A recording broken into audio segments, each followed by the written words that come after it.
One more. Sound is on. Sound is on? All right. Dapper man. Pull up. Kuna kulala ndio hawa sasa. Karibisha watu hapo kidogo. Usau libam nishaipaka. Ross Jacob still Mtanisumbua. Senior Tyson. Hey, Sony. Oh, umesahau kuturn microphone yake on. So umekuwa unasoma na nini? Si usonge pale wakutania on jamani.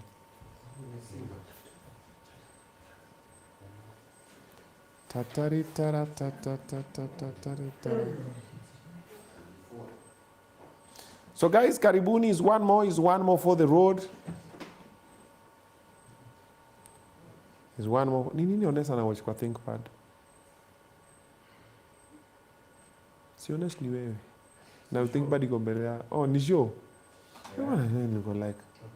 Oh, mimi naona email tu. Google space on. Well.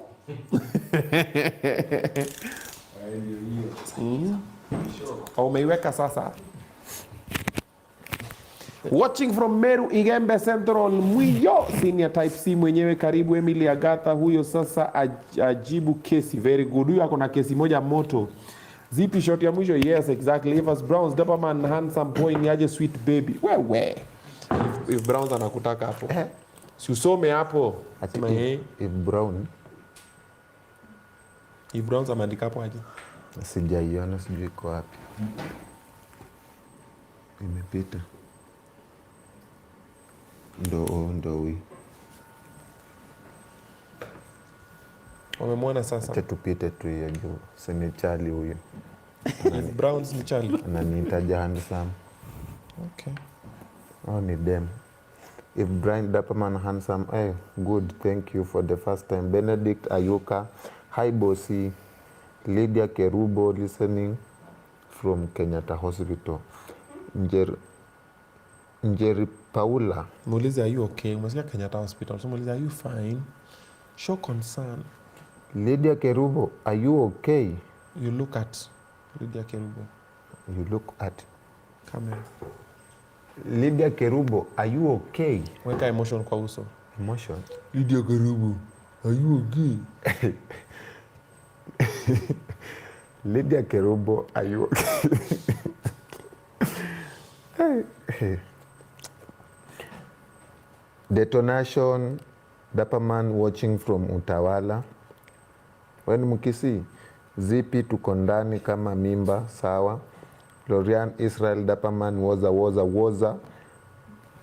Hamida Hidaya, Aro Obize, Sony. Detonation, thank you. Ramla Abi, I'm happy to see you together. Faith Mumo, kwani watu wameenda kulala? Kwani wao ni watu wa?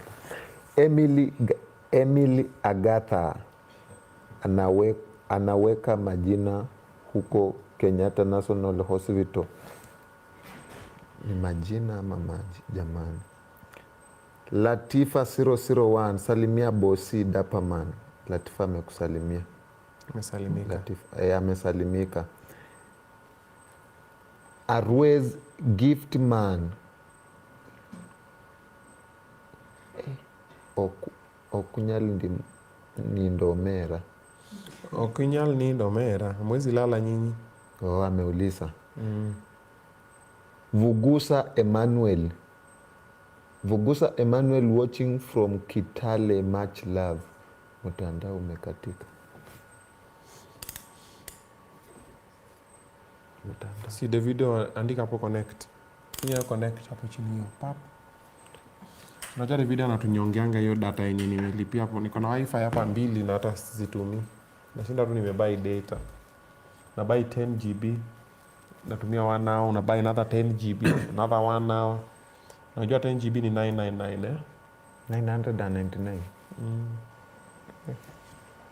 Tupata malize show umebuy 10 GB mara 3 au mara 4. Mambo ni mingi. Sasa una story? Hii contact mlio anakosa story. So nipe moja ndio tuanze. Sasa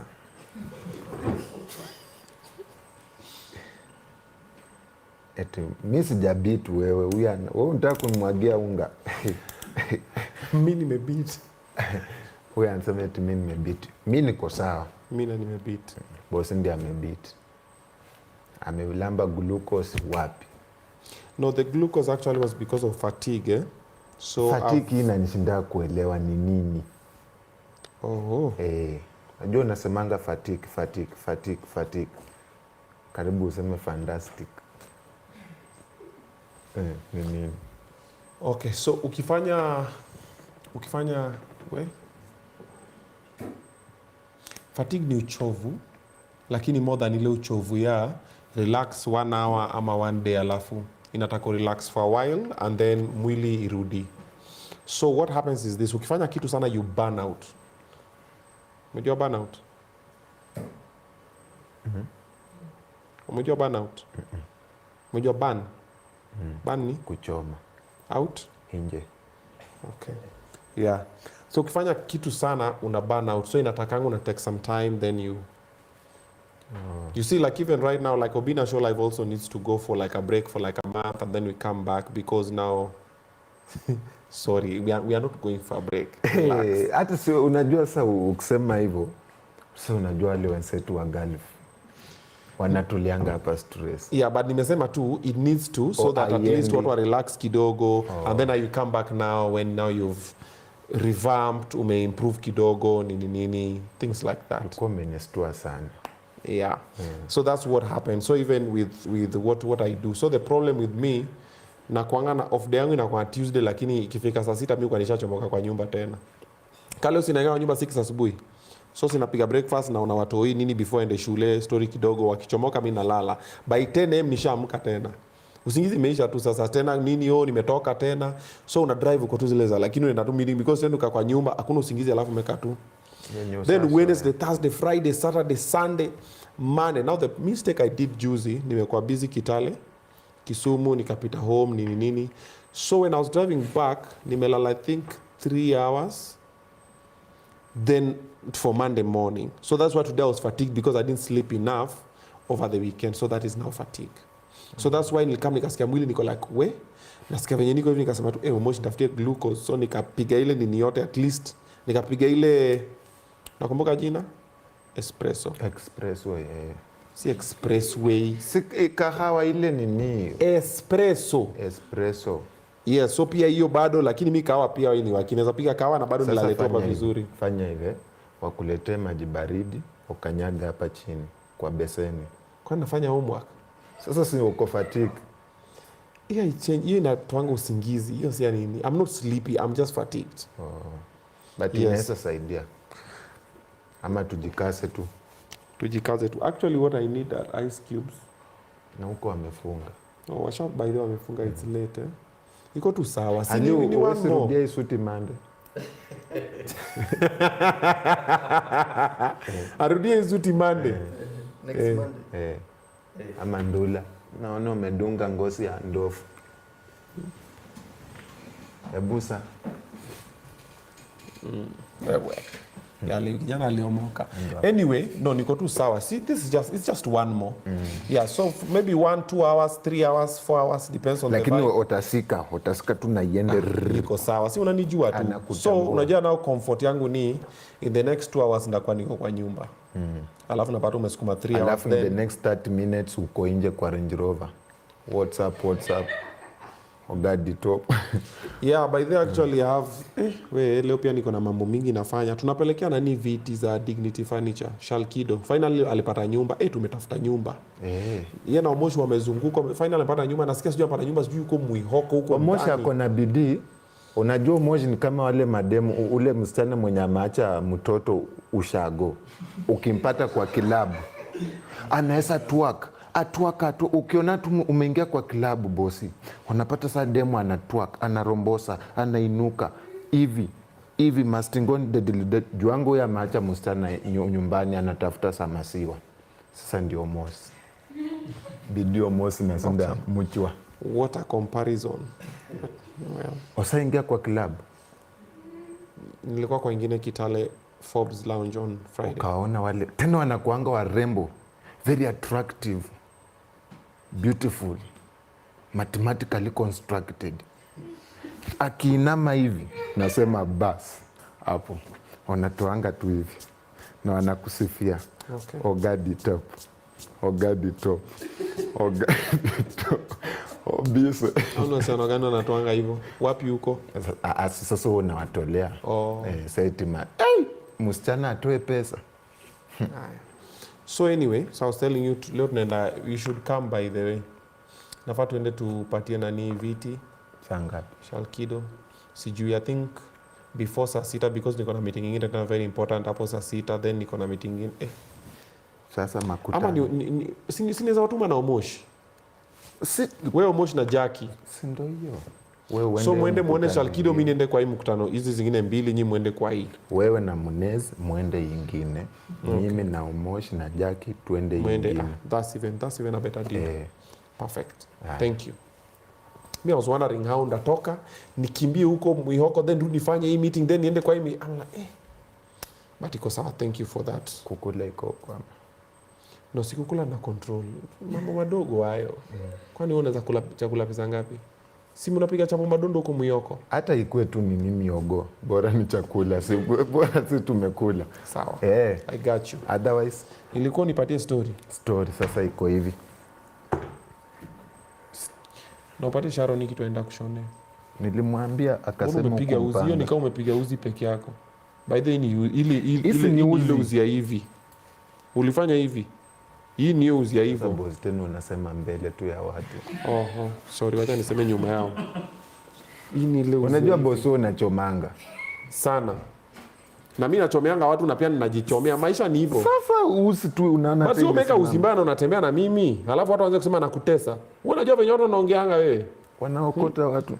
Sasa so you have to, when you're around me you have to either, lakini wajaona. Unafikira waoni? Wanaonanga ni venye tu kusema wasemi. Naona umeenda kang'oa mfuko.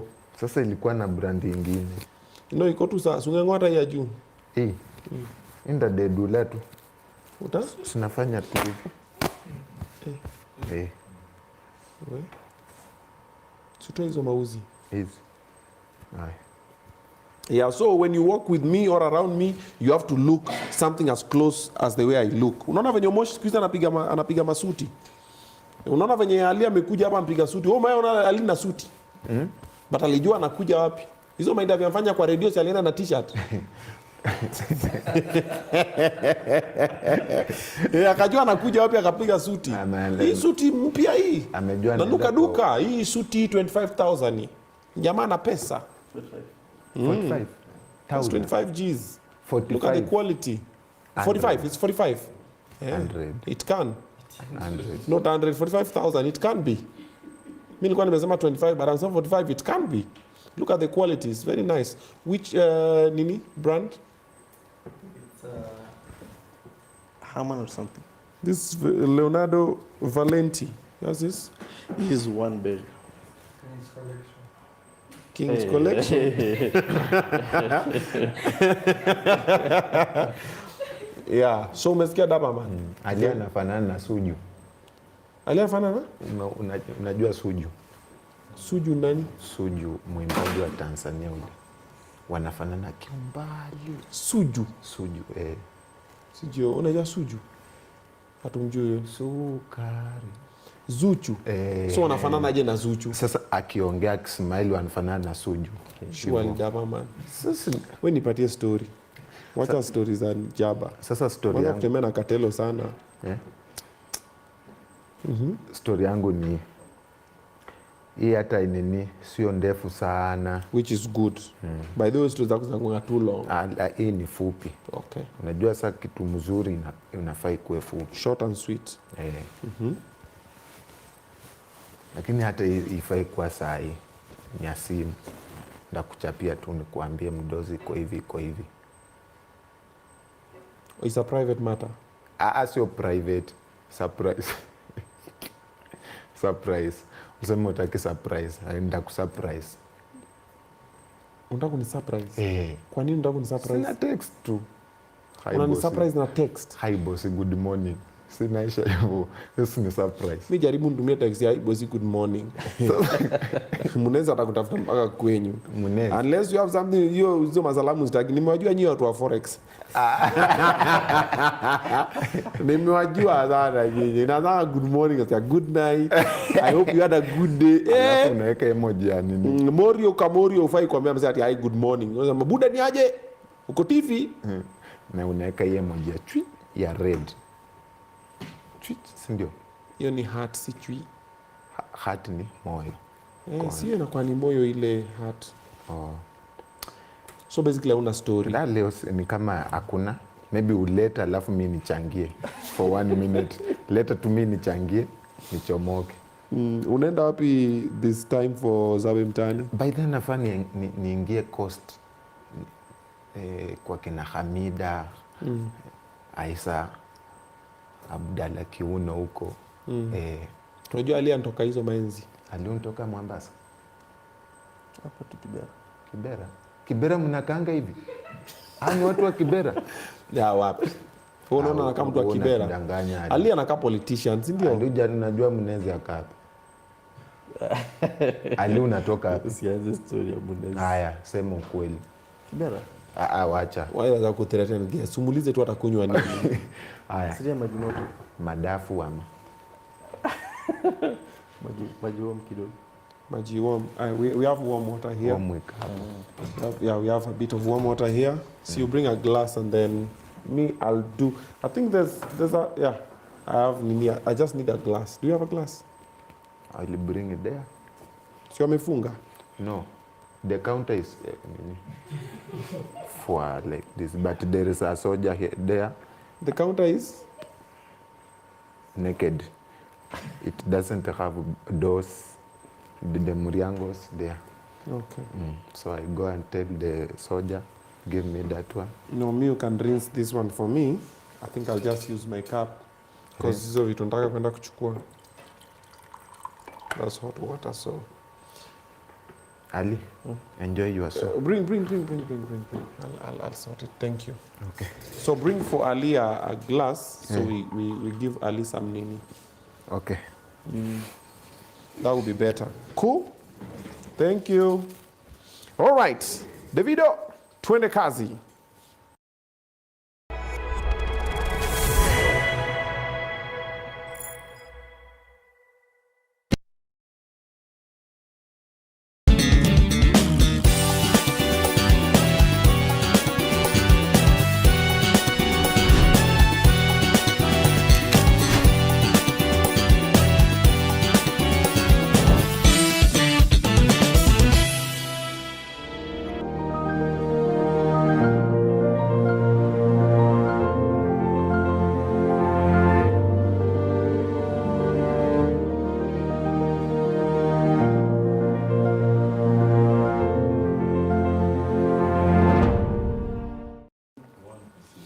What's up, everybody? Your guy, the top, is in the building. Yes, it's Monday, and when it's Monday, it's time for Obinna Show live. Yeah, it's 2:38 in the morning. Basically, it's about 22 minutes to the top of the hour. That is 3 in the a.m. However, for us over here, it is still Monday, and when it's Monday, it's time for Obinna Show Live, so we start your week on a high. We do hope that you've enjoyed the previous episodes of Obinna Show Live today. If you have not caught up with them, you should make a point because we've had some pretty interesting conversations. Others are very jaw-dropping because that's tomorrow. Actually, tonight, TikTok is going to be just something special because I've also some guests like the previous one, the one that just left, Yaga.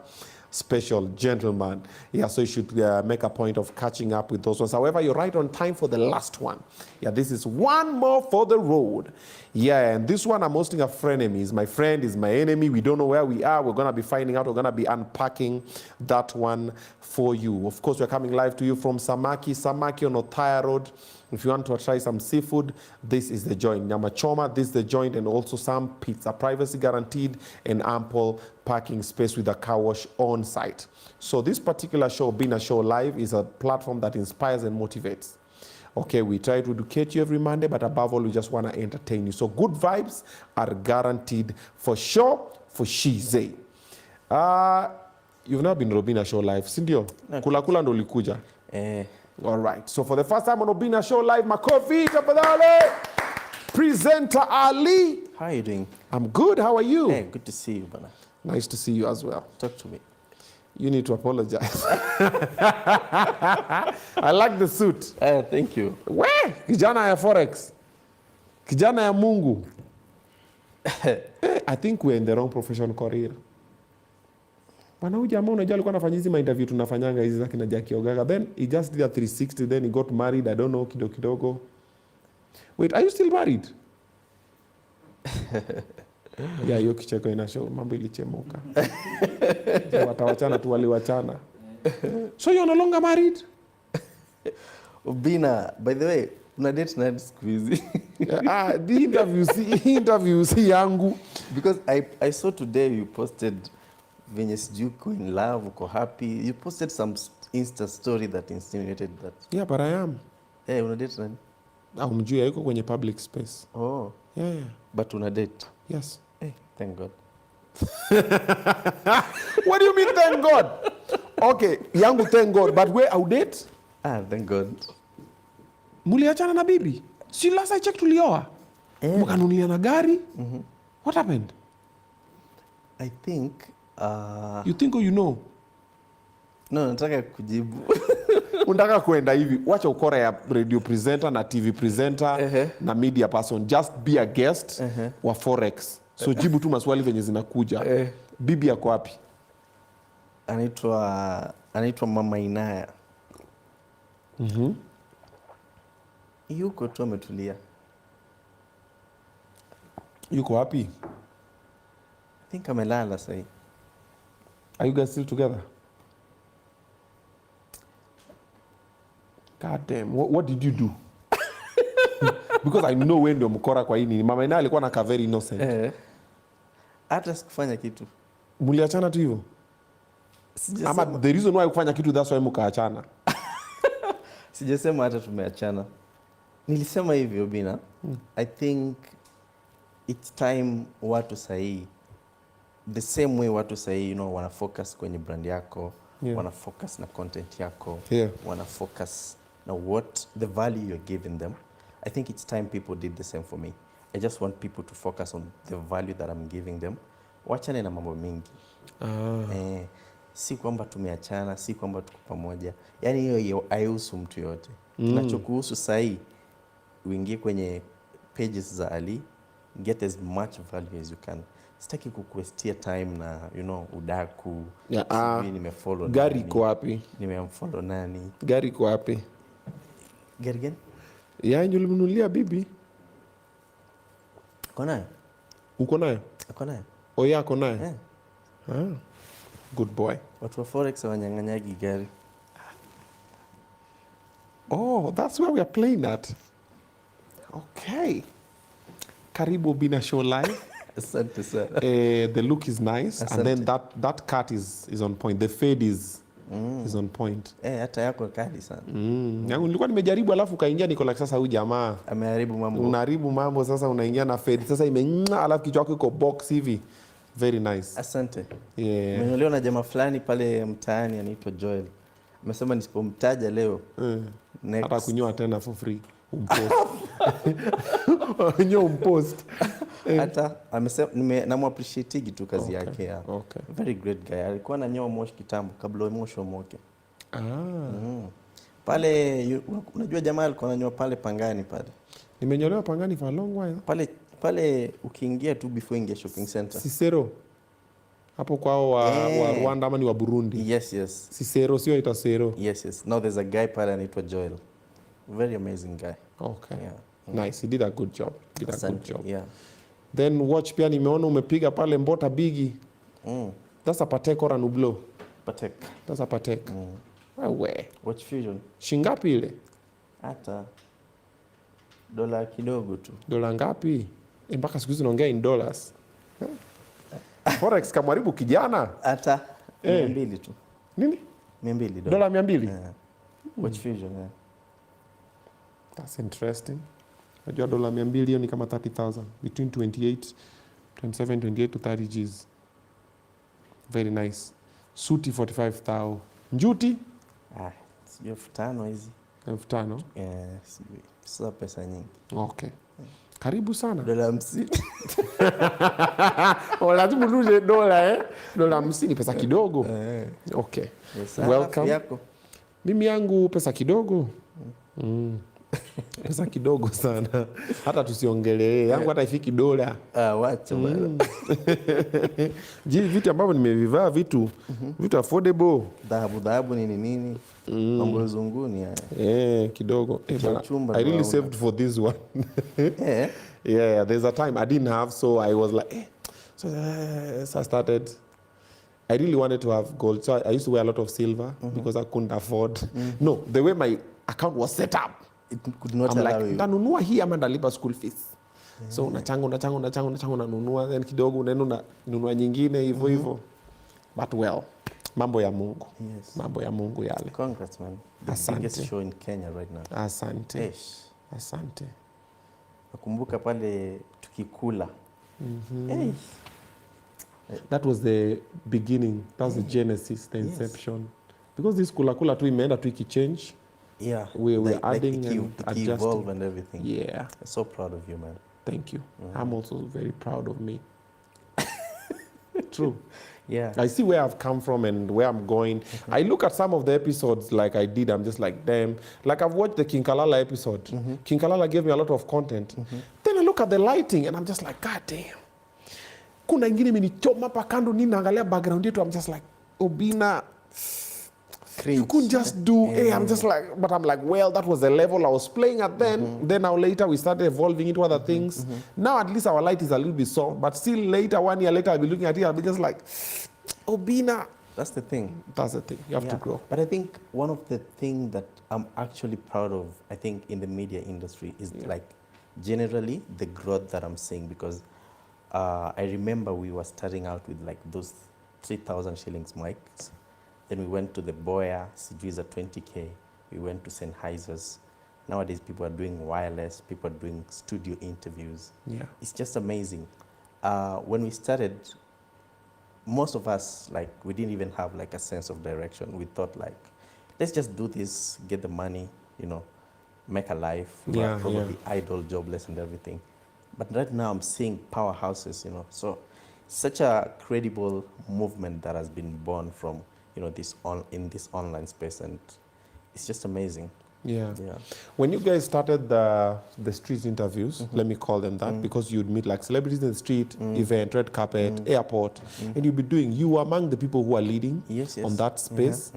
However, along the way, majority of you guys fell off the wagon. Then a few have come on board. What do you think is among the main contributors of making a lot of people are very credible? People are looking at people like, then they just stopped. Someone like Commentator stopped doing that one. Nani doesn't do it that much. The Kamba guy, Kyoko doesn't do it that much. You are no longer there. I think the people are still there is Kido and Trudy. Yeah. The rest are like new faces. BTG, I think, still does it. Yeah. Plug, Kidogo. But Plug now is going with more of commentating and news and everything.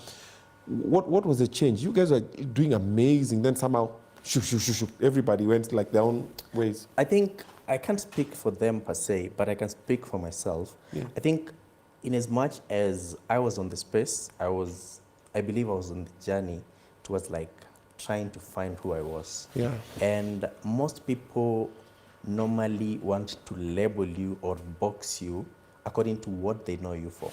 True. For example, when you started out, people would be like, Obinna is a comedian. So when you want to do something else, they're like, no, Obinna si imbe. Stick to comedy. Yeah, Obinna si act, Obinna si fanya hivi. But you know, you are on the journey, una try to evolve, you're trying to really, really find yourself. Yeah. And at some point, I felt like, yes, I was really, really good at it. In fact, I think I was the best at it. You are. And you are. People could not understand why, for some moment, I just stopped. I'll just give you a quick backstory of what really happened. Do you know, when I hit 100K, I got like crazy depression. 100K subscribers. Yes, because you see, when I just come out from, you know, losing a job, and then got into the space. Finances shida kidogo pale. So I believed that what would actually give me happiness is just getting into this space and getting the money and, being famous. And once I got that, I didn't actually believe. I was like, everyone is telling me, hey, Ali, big up yourself. Ali, you're doing a good job. But I'm not quite happy. I felt kind of some emptiness in me in such a way that sikuwa najielewa. Like, nimefika 100K, sorry, and kila mtu anani celebrate, but I'm thinking, like, what the hell? For real? Yeah, I was like, so this is such an anticlimax. Because I was like, I thought once, that time, hitting 100K was like... Was major. Yes. Major. Like the silver play button and everything. Kila mtu everybody was posting the... Yes. Nowadays we get 100K, we don't even request those plaques. Exactly. So I fell into like immediate depression. Like I couldn't understand it. Like I was like, I have the money, okay? I have a car. I think I was living in like a 5-bedroom mansionette at that time. And I was like, what am I really doing with my life? And do you know, that same day I hit 100K, nilikuwa nataka kujiua. Yes. Before or after? The same day I hit 100K. You've seen the 100K subscribers? Yes. Then you're thinking of suicide? Yes. Because I didn't get like purpose ya life yangu. Because first of all, it took me like, I think 3 months to hit 100K. It was like crazy work ethic. Yeah, you are. Like always chasing posting and something, posting yeah. and posting. And then I hit 100K and then it just hit me. I have to work 5 times to get to 500,000, 10 times to get to 1 million. And I'm not happy. What am I really doing? Everyone is celebrating me and I'm like, what is happening in my life? So I was like, what is the purpose of this life? I remember sitting down with my friend and his name is Ken, and I told him, bro, I do not believe that I just thought of committing suicide today. And he was like, why? Like right now, you're on the top of your world. And I told him, I am just empty and I'm not happy. And we had a long conversation with him and a few friends. I sought help from, a few close people. And I came later on to realize that this life is not actually about money. It's not actually about fame. It's not actually about anything other than yourself. So I got into the journey towards self-discovery, trying to understand who I am and why I'm here.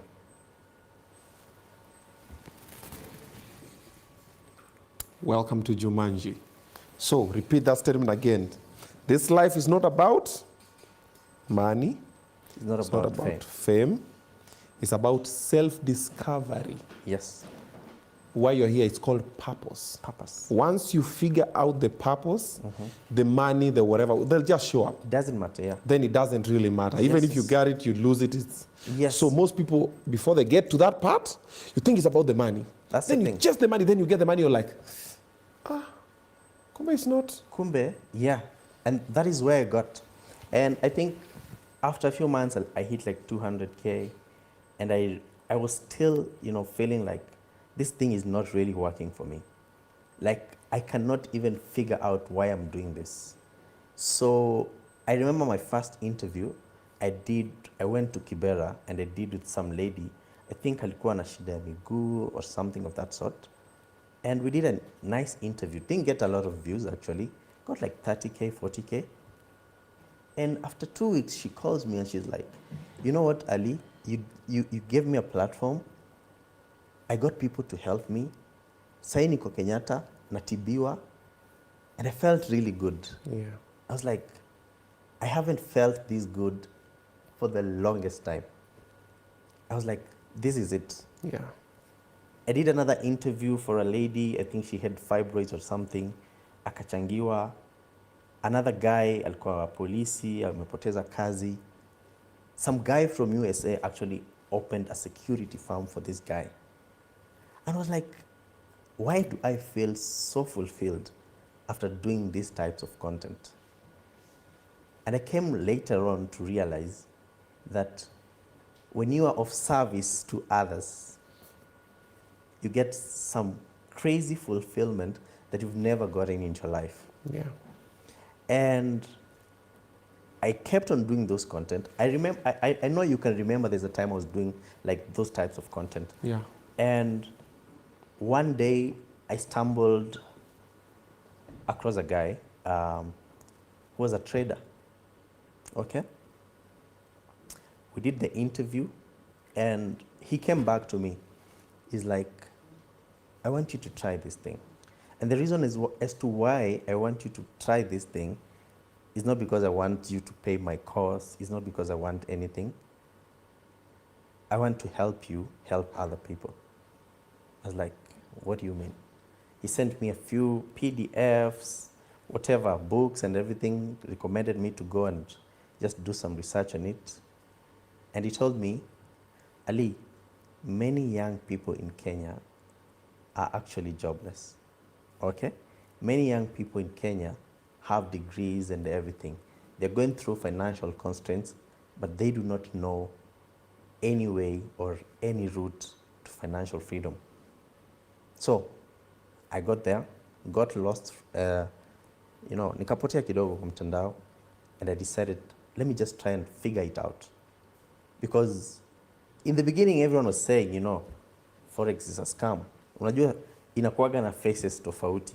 Okay. Ilianza face Forex ni scam. So let's pause on the Forex kidogo. Imekimbia. Yeah, we're coming there. We are still here at the depression part. Yes. I just want to know, how did you overcome it? Yes. Do you still go through those moments? Because there's someone who's probably going through it, because you've just passed over it. You said, I was at what moment? Yeah. Depressed. Then we've not spoken about overcoming. Yes. So how did you get out of that dark space? I talked to a few friends. Okay. And then I also made sure I did therapy, which is quite expensive for the normal Kenyan. You get sessions for like 3K, 5K, 15K a session, not like the whole month or everything. Okay. Yeah, but most importantly, I think getting to talk to someone who's actually a professional and someone who you actually trust really, really helped me in also getting to not only get out of it, but try to understand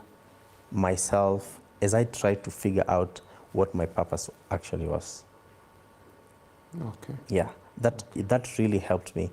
And as I mentioned earlier, getting to understand that it's not about the money, it's not about the cars, the houses, all those things. You just get to understand that when you find your purpose, you will get some fulfillment you've never, ever seen in your life. True. And also getting to understand that the world actually needs you more than you need this world. The world actually needs you so much. Because the fact that you were born with a purpose is because God put you here to fulfill something. Yeah. To be a destiny connected to other people, to help people reach their dreams, to help people in different ways at different levels. Because, for example, Obinna, you've had this show, and there are many people who've come here, probably struggling, probably going through something, and right now they can just say, hey, maze kasi Obinna. Sure. And that is like most impactful thing that you would ever do than any trending show that you'd ever give us as Kenyans. You would do a show that would get like 1 million or 10 million views. But if someone just gets up today and says, I was to die, but because of Obinna, I'm alive. Yeah. That means the world, because you can never compare anything to a human life. True. So once I got to understand all this and the power and the impact that God had actually given me, I think I became a happy person, and I was eventually able to overcome it. Oh, nice. The vape addiction, you overcame it? Am I still in the vape? Bado unapenda vape? Oh my God, Obinna, hii imetoka wapi? I've been working to the money. Everybody knows. Ama aiko? Tuseme tu aiko. Na kama aiko tuseme it happened like this and this how I came out of. Okay, for the vape addiction, That's actually the most lightest addiction I know. Like Yeah. people are addicted to worse things: masturbation, weed, heroin, cocaine, stealing. I think with the utmost honesty, there's a time I was quite addicted to it, but I'd say right now is more of a passive thing. Like, you know, just want to chill, do some. You can, you cannot, and Yeah. it's still fine. Yeah. Like you're not dependent. Yes, that's the thing. on Yeah. it. Okay. So you're doing all of these things. You're doing content. The time that you're doing content and you are leading, presentally, man, your Kiswahili, English, like you're top of your game. What are some of the biggest struggles that you used to go through as a content creator in that space? I think the main struggle, like, that I went through so much is the fact that I was in a space that is seen as more of very entertaining, but I'm trying to make some sense from this space. Okay. So I would have a sit down, for example, with Obinna, do a very nice interview, but it won't get as much traction as someone else who calls the same Obinna atukane mtu. So I was like, Presenter Ali is the presenter that Kenyans need. But let me use another example. But Mungai Eve is the presenter that Kenyans want. True story. Yeah. So I was feeling like I'm giving you so much value in this, but this is not actually what you want. But if I decide to get Obinna on my show at Tukane Mtu, yes, it will go very viral and watu watapenda, but I don't want that. I want to give people some value in my content. I think that is one of the things that I struggled with. And then another challenge would be, hey, wasanii, man. Usta. You know, you call someone, anakupack for 6 hours, your 20K views. Yeah, and then for them to just say yes for the interview. Yeah, and then also, I think when people took things personally, when people take things personally, like Which people? no, I'm just telling you. I did take mine personally. No, wewe ulikaa chini na baby mama wangu wewe. Mugongea for 2 hours. But sasa nikuulize.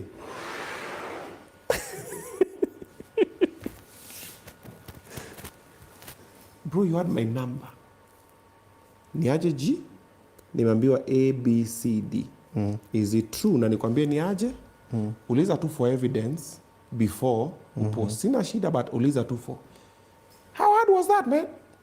I think we were honestly in a space that was still growing, and we were also in a space that really needed a lot of integrity and a lot of, how do I put this? We were in a space that needed, it was a fast-moving space. It was a fast-moving space. Who gets the breaking news fast? Yes. Who gets the exclusive? Who shares it fast? You know, like I remember the day before we did a press with you. Yeah, because you called me, I was like, okay, then I did the press. Yes, and then I'm like, this guy was with me yesterday. I'm like, wow, Ali. So you called me, Kumbe, you are setting up this for that. I felt very disappointed.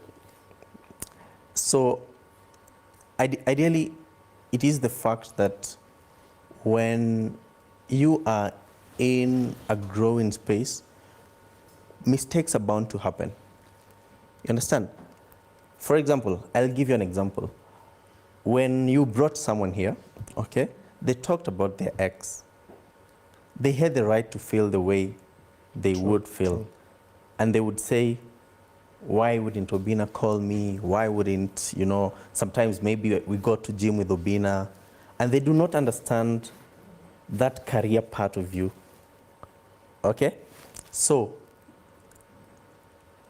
I wouldn't say it was a good thing that I did. I wouldn't say it was a bad thing that I did. The only thing I would attribute it is the fact that it was a fast-paced industry. Like today, I could come here, talk about, talk shit about my ex, right? And you would never probably know them, right? But they would still feel like, hata mi natamani ningepewa hiyo chance niongee, niseme ukweli juu Ali amedanganya, but they might never get that chance. So it comes from a point of, I want to get the breaking news. I want to do this. I want to create the next viral video. And I'm taking you back to what I was telling you. Like, once my numbers grew and I felt like the satisfaction was not actually coming from this. This was not feeding me in any way. It was actually draining me mentally. Getting to know who's broken up with who, ni gossip gani na bamba, ni nani ana trend sahi. All those things kind of rounded off, and I felt like this is not my purpose. And I think we had a conversation a while back, and I told you, like, I feel like I have outgrown the industry. I feel like when I'm talking to people, I don't want them to see me as someone's husband. I don't want them to see me as someone's ex. I want them to listen to me for the 1 minute that I'm going to give them, and they're going to understand and get some value from it. So that was a growing baby who's right now a man and knows what they want, and the value, they're more focused in the value that they're giving people. Sawa basi, sema pole. Munez. Do you have any regrets in any of the interviews that you did back then? Mm-hmm. Do you look at them, you're like, hey man, this one enyewe, this one ilichoma, this one. Mm-hmm. I think it comes from a point of sikuwa najua. Okay. From more of a point of, there's a difference between hii interview najua inaenda kuchoma Obinna mbaya, so lazima niifanye ndio imume. There's that. And then there's, maze, wacha nifanye hii interview, utanipea numbers, ni exclusive and everything. And then it ends up kuhat msee mwenye, you're like, I didn't figure it out, like, this was like the depth of the interview, like the damage it would cause. So it was coming from a point of sijui, but do na chase numbers, na chase whatever, you end up doing the things that they are not good for you, and they might even ruin the relationship between you and people. I'll give you another example. I got sued by Willie Paul because I think we did an interview with Miss P, and she had like serious allegations. Okay? And these things are very weird. That was like 2-3 weeks. We were vibing in the studio to keep a story in a pose. And then this lady comes to our interview. She's like, I have something to say. Then she drops the bombshell. Yo. Then I'm like, oh shit, what do I do? Still want the numbers. Still want, So you gotta post it. I'm posting it. And, Willie Paul would think like, man, nilikuwa na huyu jamaa tu. Yeah, malicious, yeah. Huyu jamaa ni mbaya. Huyu jamaa anataka kunichomea. Yeah. But it's not coming from that. It's coming from a point of, I do not care so much. Not that I don't care, but I do not know the impact that these things are going to cause. Probably for me, my relationships with people, and those things. And I'm actually glad that I tried in as much as possible to actually not turn out to be the person that burned bridges, And most people would look at us and think that we had our lives figured out. But I'm trying to tell you guys this for a fact. We're just young guys who are trying out stuff that had never been done here in Kenya.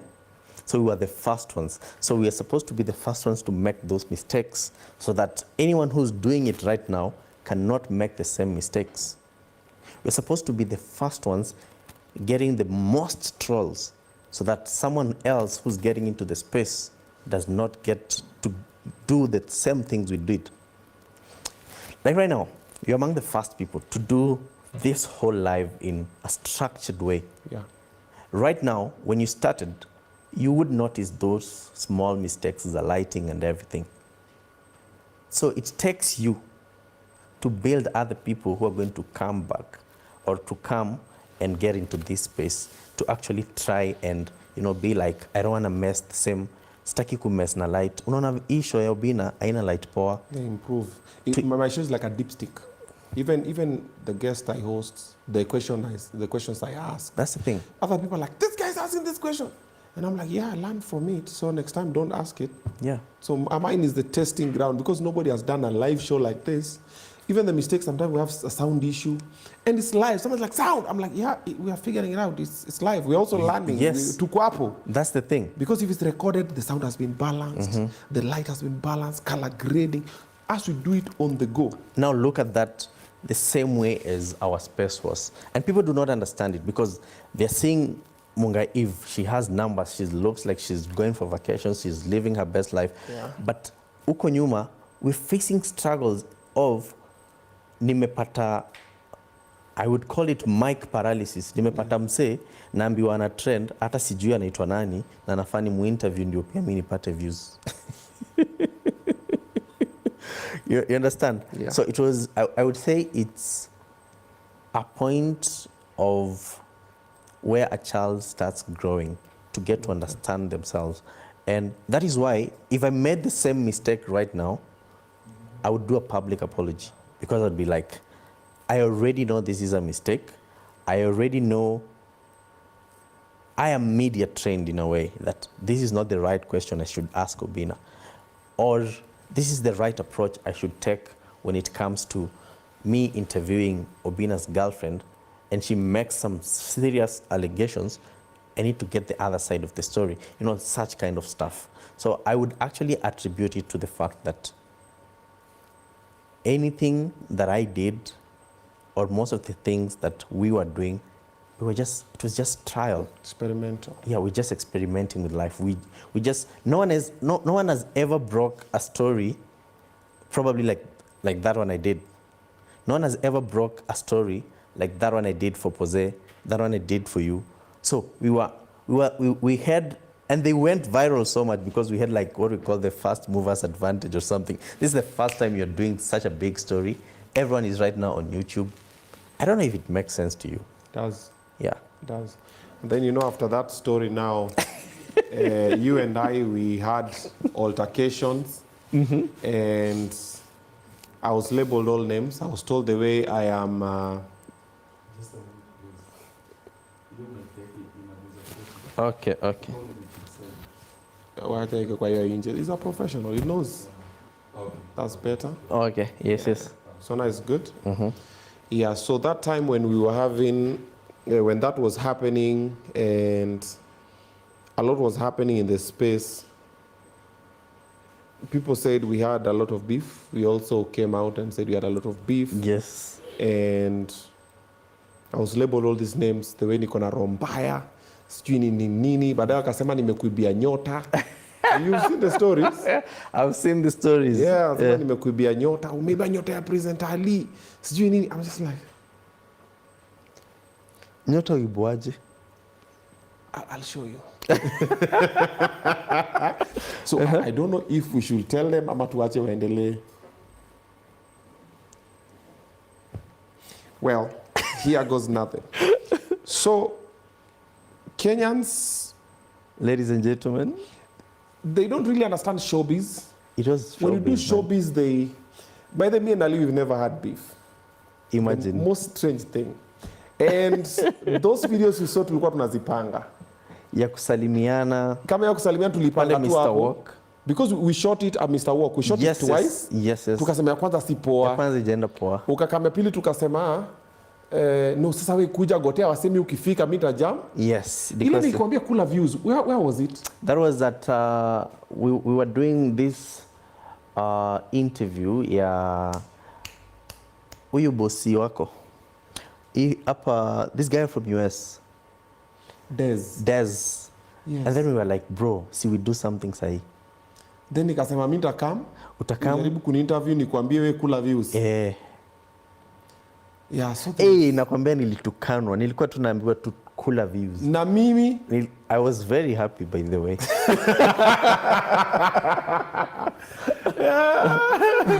It's a game of numbers. Yeah, that thing for kula views ilisonga sana.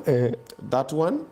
Then the nini for hiyo ya kusalimia. Yeah. Ilitukano. For real? Yeah.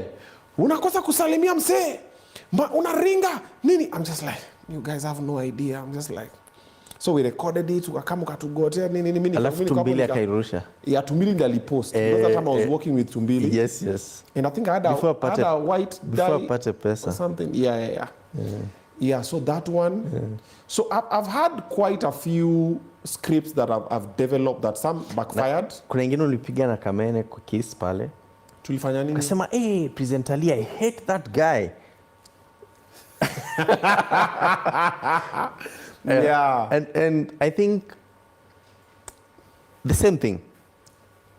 That's why we gave birth to the things that are going on right now. Yeah. You understand?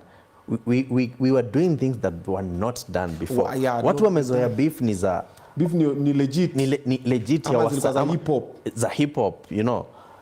Beef ni watu wanatakadi kupigana. Yeah. But we are trying to show them like it's not about that. It's about It is for fun. It's for fun. And then there's something that also there's a misconception that Kenyans have. Let me just Google it now so I explain. So there's something called clout. So let me Google for you clout. Clout.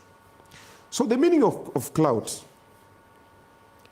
The second meaning says influence or power, especially in politics or business. That is the meaning. The first one is a heavy blow with the hand or a hard object, not that one. So the second meaning of clout, influence or power, especially in politics or business. Is clout a good thing or a bad thing? Clout is the best thing that has ever happened in the entertainment industry. Tara. Oh, unapenda sana clout chase. Exactly. Like, natoa pesa wapi? That's my business. Like, yes, clout chasing is a bit, if you want to get influence, or it's a good thing. You have clout. Yes. That is why it is 3:17 in the morning and someone is watching this because of that clout. That influence you have over them, or that power you have over. And people are like, oh, we are sana kuchase. As opposed to what?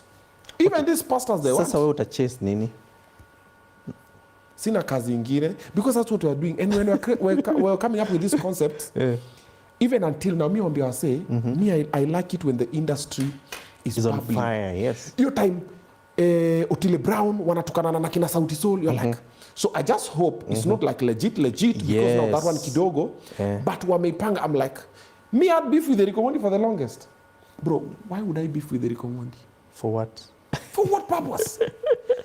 Eric, tulipigana kiss. Ngoja. Gaza like wewe, heshimu Eric Omondi. Mlipigana kiss na Eric Omondi? Tulipigana kiss. Kwa radio station. Tumepanga nikamwambia kuja na mabodi mimi nitafanya hivi. Mlipigana kiss? Sikupigana kiss. Kiss 100. Oh. Sikupigana hiyo kiss, wewe focus. Hapo kiss 100. Sikupigana munju. Yeah. So me and Eric were just like, so we just started kimchezo. And I was like, Eric, I love bro, na Eric unajua is normally ready for. Ipande, tupige. Nikamwambia acha ninge gari nikufanyie video. Nikasema Eric Omondi is very useless nini. Eric Omondi akaretaliate nini. Do you know we built it? Even we did an ad for Pakamia. Guys didn't realize it was an ad. Ile soria. Nani akona pesa kushinda mwingine? Yes. I scripted that shit. I'm like, okay, so tukakam, tukashoot. When we were shooting, Eric Omondi akanambia, niko na pesa kukushinda kwenda. What is money? Who was shooting me? I was on the camera. Tuna move. Nini, Obinna, niheshimu mimi baba yako. I'm just there behind the camera. Tuna move, mazina, I'm just there. Then we posted, then people online are like, yeah, kwenda huko. Nini? I'm just like, they're right where we want them to be. Yes. But Kenyans get so attached mpaka uko zile za It's never that serious. even the one who did the silver kido nimeona sasa ina trend sana huko Facebook, the one for he found me in the car and I was like, Yes. so kido I was don't like, want an interview. Yeah, I remember bro, that. bro maze nipe kitu tufanye nini? Kaambia haya sawa come. Mimi ndakwambia nimechoka but I was tired. Nikamwambia mimi nimechoka. So ndakwambia nimechoka mimi sitaki we insist alafu ndafunga kio. Kido akakuja. Wewe wacha. Kio. Na nikuulize, Yeah. na kuna kuwaga na hizi zingine zako za kujam na kuhepa kwa ima interview. Inakuwa ukweli? Okay. So the one we did at Nini was scripted. The one I did at Radio 47. Yeah. With it's called Manucho. Yeah, Manucho. So that one was scripted because I was pushing the track. So I told Manucho when he got there, I was like, so what I'm gonna do? You'll bring this story for whatever, then me I'll just walk away because I don't want to talk about it.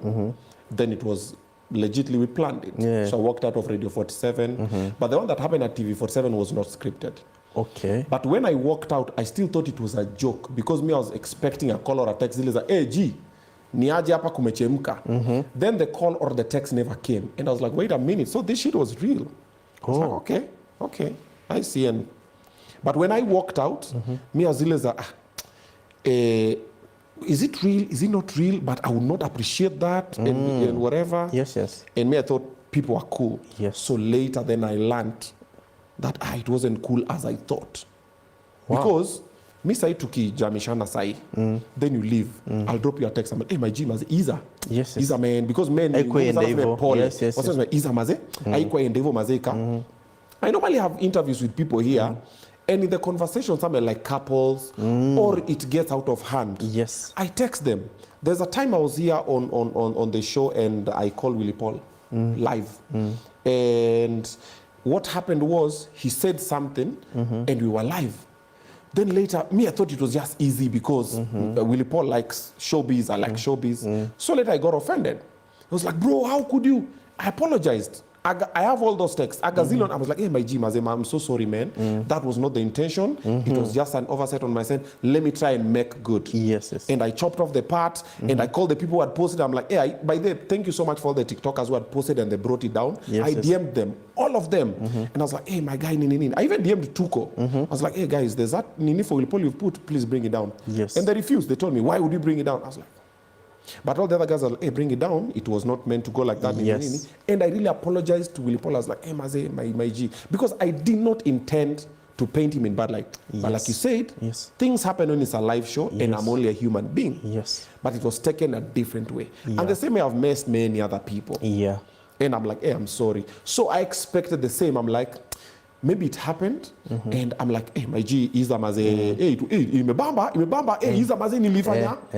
Never came through. Day one. Day two. Day two. 1 week. I was like, now I know where I am and I know where to put you. And now I'll walk on this path. I mean you well, but over there. Yes. And I mean well for myself, so I'll be over here. So the industry like that. We've had a couple of Frictions. battles with people. Yes. And me, I've also messed up a million times on the red carpet. Yes. Like I'll be asked something, then mi nakwanga open book. Mi nasemanga tu, Ali akwende huko, Ali alifanya. So kumbe nikisemanga hivyo, Ali ata respond. Then Ali responds and I'm like, wait a minute, then I will respond. Then I inakuwa back and forth. Yes. So I'm trying to learn. Zile beef sahi najaribu kuwa nazo ni beef nimepanga. Very important. Ni beef nimepanga. We are in control. Yes. We are like you see, I had a beef with another person in the showbiz also lately before the water situation. And when it started, me, I didn't know it was beef. I said, oh, there was a show happening, nini, whatever. I was not invited, nini, whatever. And I spoke generally. Then later something happened. I was like, then I laughed about it. I was like, hey, come on and block me. Then it went, I was like, hey, this beef is real. I'm a mind my business. Because why are we fighting? That's the thing. The cake is too big. Me, I want beef yenyewe tupange. Yes. Bro, tupelekane tuambiane vitu zile za, like for example. Okay.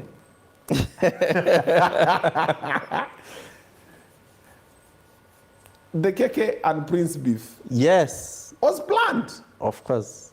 Yeah.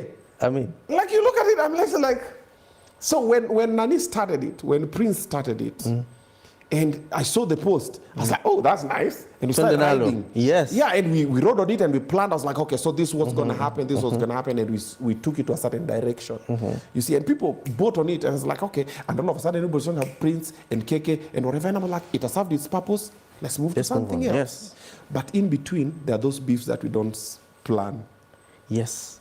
And they happen and they get you off guard. Yes. And they destabilize you. Because you're just like, okay, I didn't intend it to go that direction. That's the thing. And this person, and you reach out. You're like, Yes. hey, Maze, and the person is never taking your apology. You're like, nimechoma hapa, let's do better. But now, what you're just saying, yote tisa kumi, mimi na Alia tunanga wadui, ile beef yetu tulikuwa tumepanga, ilikuwa ni sinema. Poleni, man. Yeah, no, why apologizing? It served its purpose. Ilikuwa nzuri. Nilipata matusi zangu, akapata matusi zake. Tukasonga nayo. And tumekuwa na nini, by the way? I don't think so. I think Hatujaikuwa nayo. I think for me, as someone who understands the game, I was always easy. So ulikuwa unaniona huku backstage. Yeah. Tukileta kina Trevor huku. So people do not really understand that. True, and people are always like, mimi hata naona Obinna nasikia nakasirika sana. Unajua, anakunyima aje interview. So I'm like, Yeah. hey, mazee. Mejipia siwezi choma.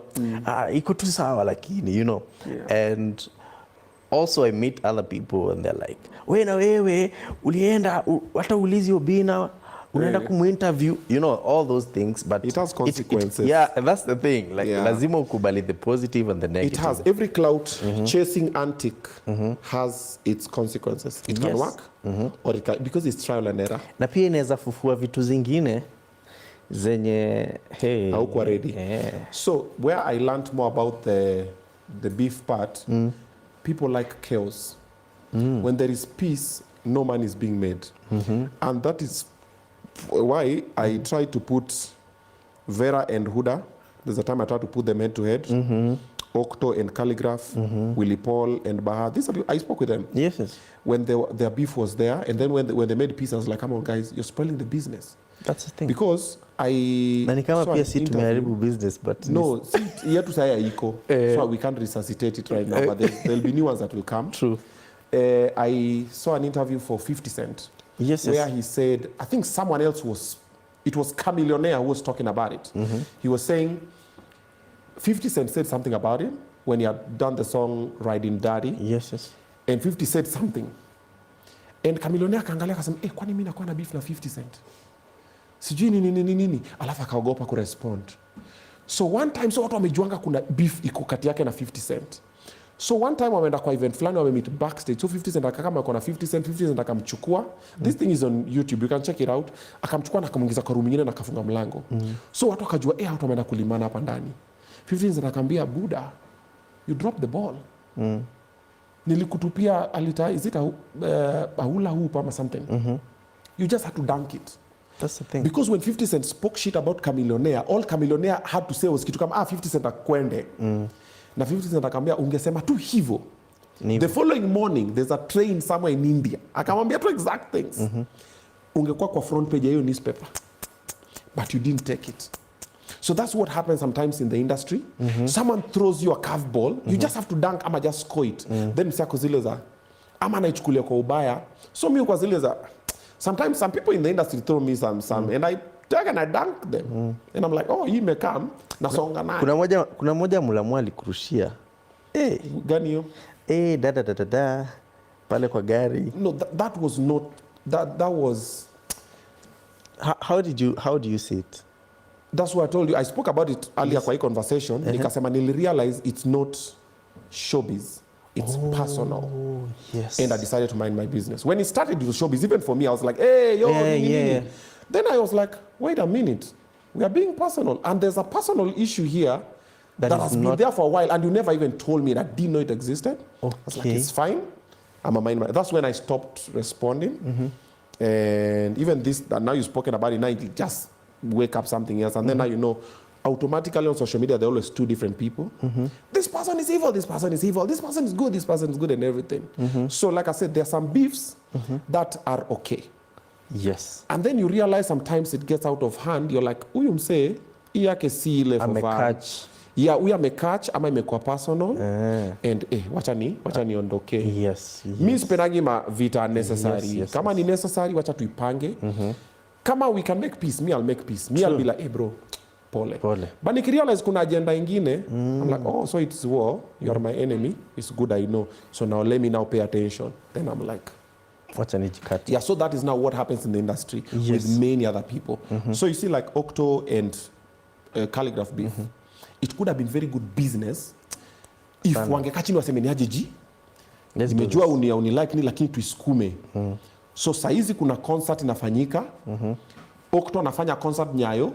Calligraph anafanya concert Kasarani the same day. Yes. Wanasema guys, mimi nataka tujaze Kasarani, ufala kwende. Na upi nasema ufala kwende tujaze Nyayo. Money for Octo, money for Kali. And I even thought about it. And I reached out to them a while ago and I told them, Niaji, I want to do a concert. I want to put you guys head to head on the same stage. Me, my concept is Calligraph anapiga ngoma moja, Octo anaingia ile, before amalize, Octo ameingia nini, unajua ile ni kama battle. Na ameingia na ngoma yake, amepiga hiyo yake nini kidogo, anaenda kumaliza na ameingia na yake. Didn't work. I picked the same idea to Vera and Huda when they were having their beef. Kuna time Vera na Huda walikuwa the top socialites. Oh, Vera is better, Huda is better. Spoke with Vera about it. We even met the client who was gonna do nini. Somewhere in the middle, the client just, na nilikuwa nimepanga bro. It was gonna happen at Intercon. But sometimes I think our minds might be too fast for these ideas. We are too ripe for the industry. True. Because you are ahead of the time. Yes. Sometimes. I remember when we started, when I was doing interviews for YouTube, I would tell an artist, I want to interview you. Ananiuliza TV gani ama radio gani? I'm like, no, it's for YouTube. I'm like, it's like, sijawahi fanya kitu ya YouTube, so I'm not doing. No, man. So I understand. You get. Sometimes we understand. We have to understand. We have to be the bigger people. We understand bado hawajafika hapa. Yeah. You see, like when the Bahati and Willy Paul beef was happening, you know, I approached Bahati and I told him, hey, Mazi, there's money here. I want you and Willy Paul to do this and this and this. Bahati aliniambia, hey bro, unajua sasa mimi sitaki manoma. Unajua sasa unajua. Mina bro Willy, unajua sasa. Sahi unajua hiyo story imetulia. Nini? Jamani anachoka. Pole. Breathe out. Kanambia sasa unajua. Unaona vile alifanyia mama, sasa mimi sitaki manoma. Mimi naona tukue tu na peace. So Bahati chose peace actually. Mimi nataka tukue na peace, mimi sitaki noma. Nikamwambia hapana, si noma. Yaani to build tu, mimi naongea na Willy Paul nini, wewe umtukane, akutukane alafu tupange battle, alafu tufanye tu tour. Tuchangamshe industry. Tuchangamshe nini? Unajua saa hizi mimi kuna ma projects ninafanya itakuwa noma sasa kuingia kwa hizo mangori zenye tumeshamalizana nazo. I looked at the girls like, I've lost money, man. Yeah, yes. And then it never happened. Yes. And then they come and do a song together. I'm just like, oh man. The song was nice. Me, I like both their songs that they did together. But I felt that was a very wrong decision. Yes. I was like, you could not have done a song together. Not now. Yeah, not ever. Yes. Nyinyi mkue madui till death do you part, lakini it is lucrative. You know, like the unspoken beef between Diamond and Alikiba, it is just there. It's just there. And that's what keeps them like the two big heads in TZ. But it's just that Alikiba does not want to pursue it. That's the thing. So it's not working so much well for him, but it's working for Diamond because Diamond alikamata akasema akajita King Simba nini. Alikiba akatoa hapo King Kiba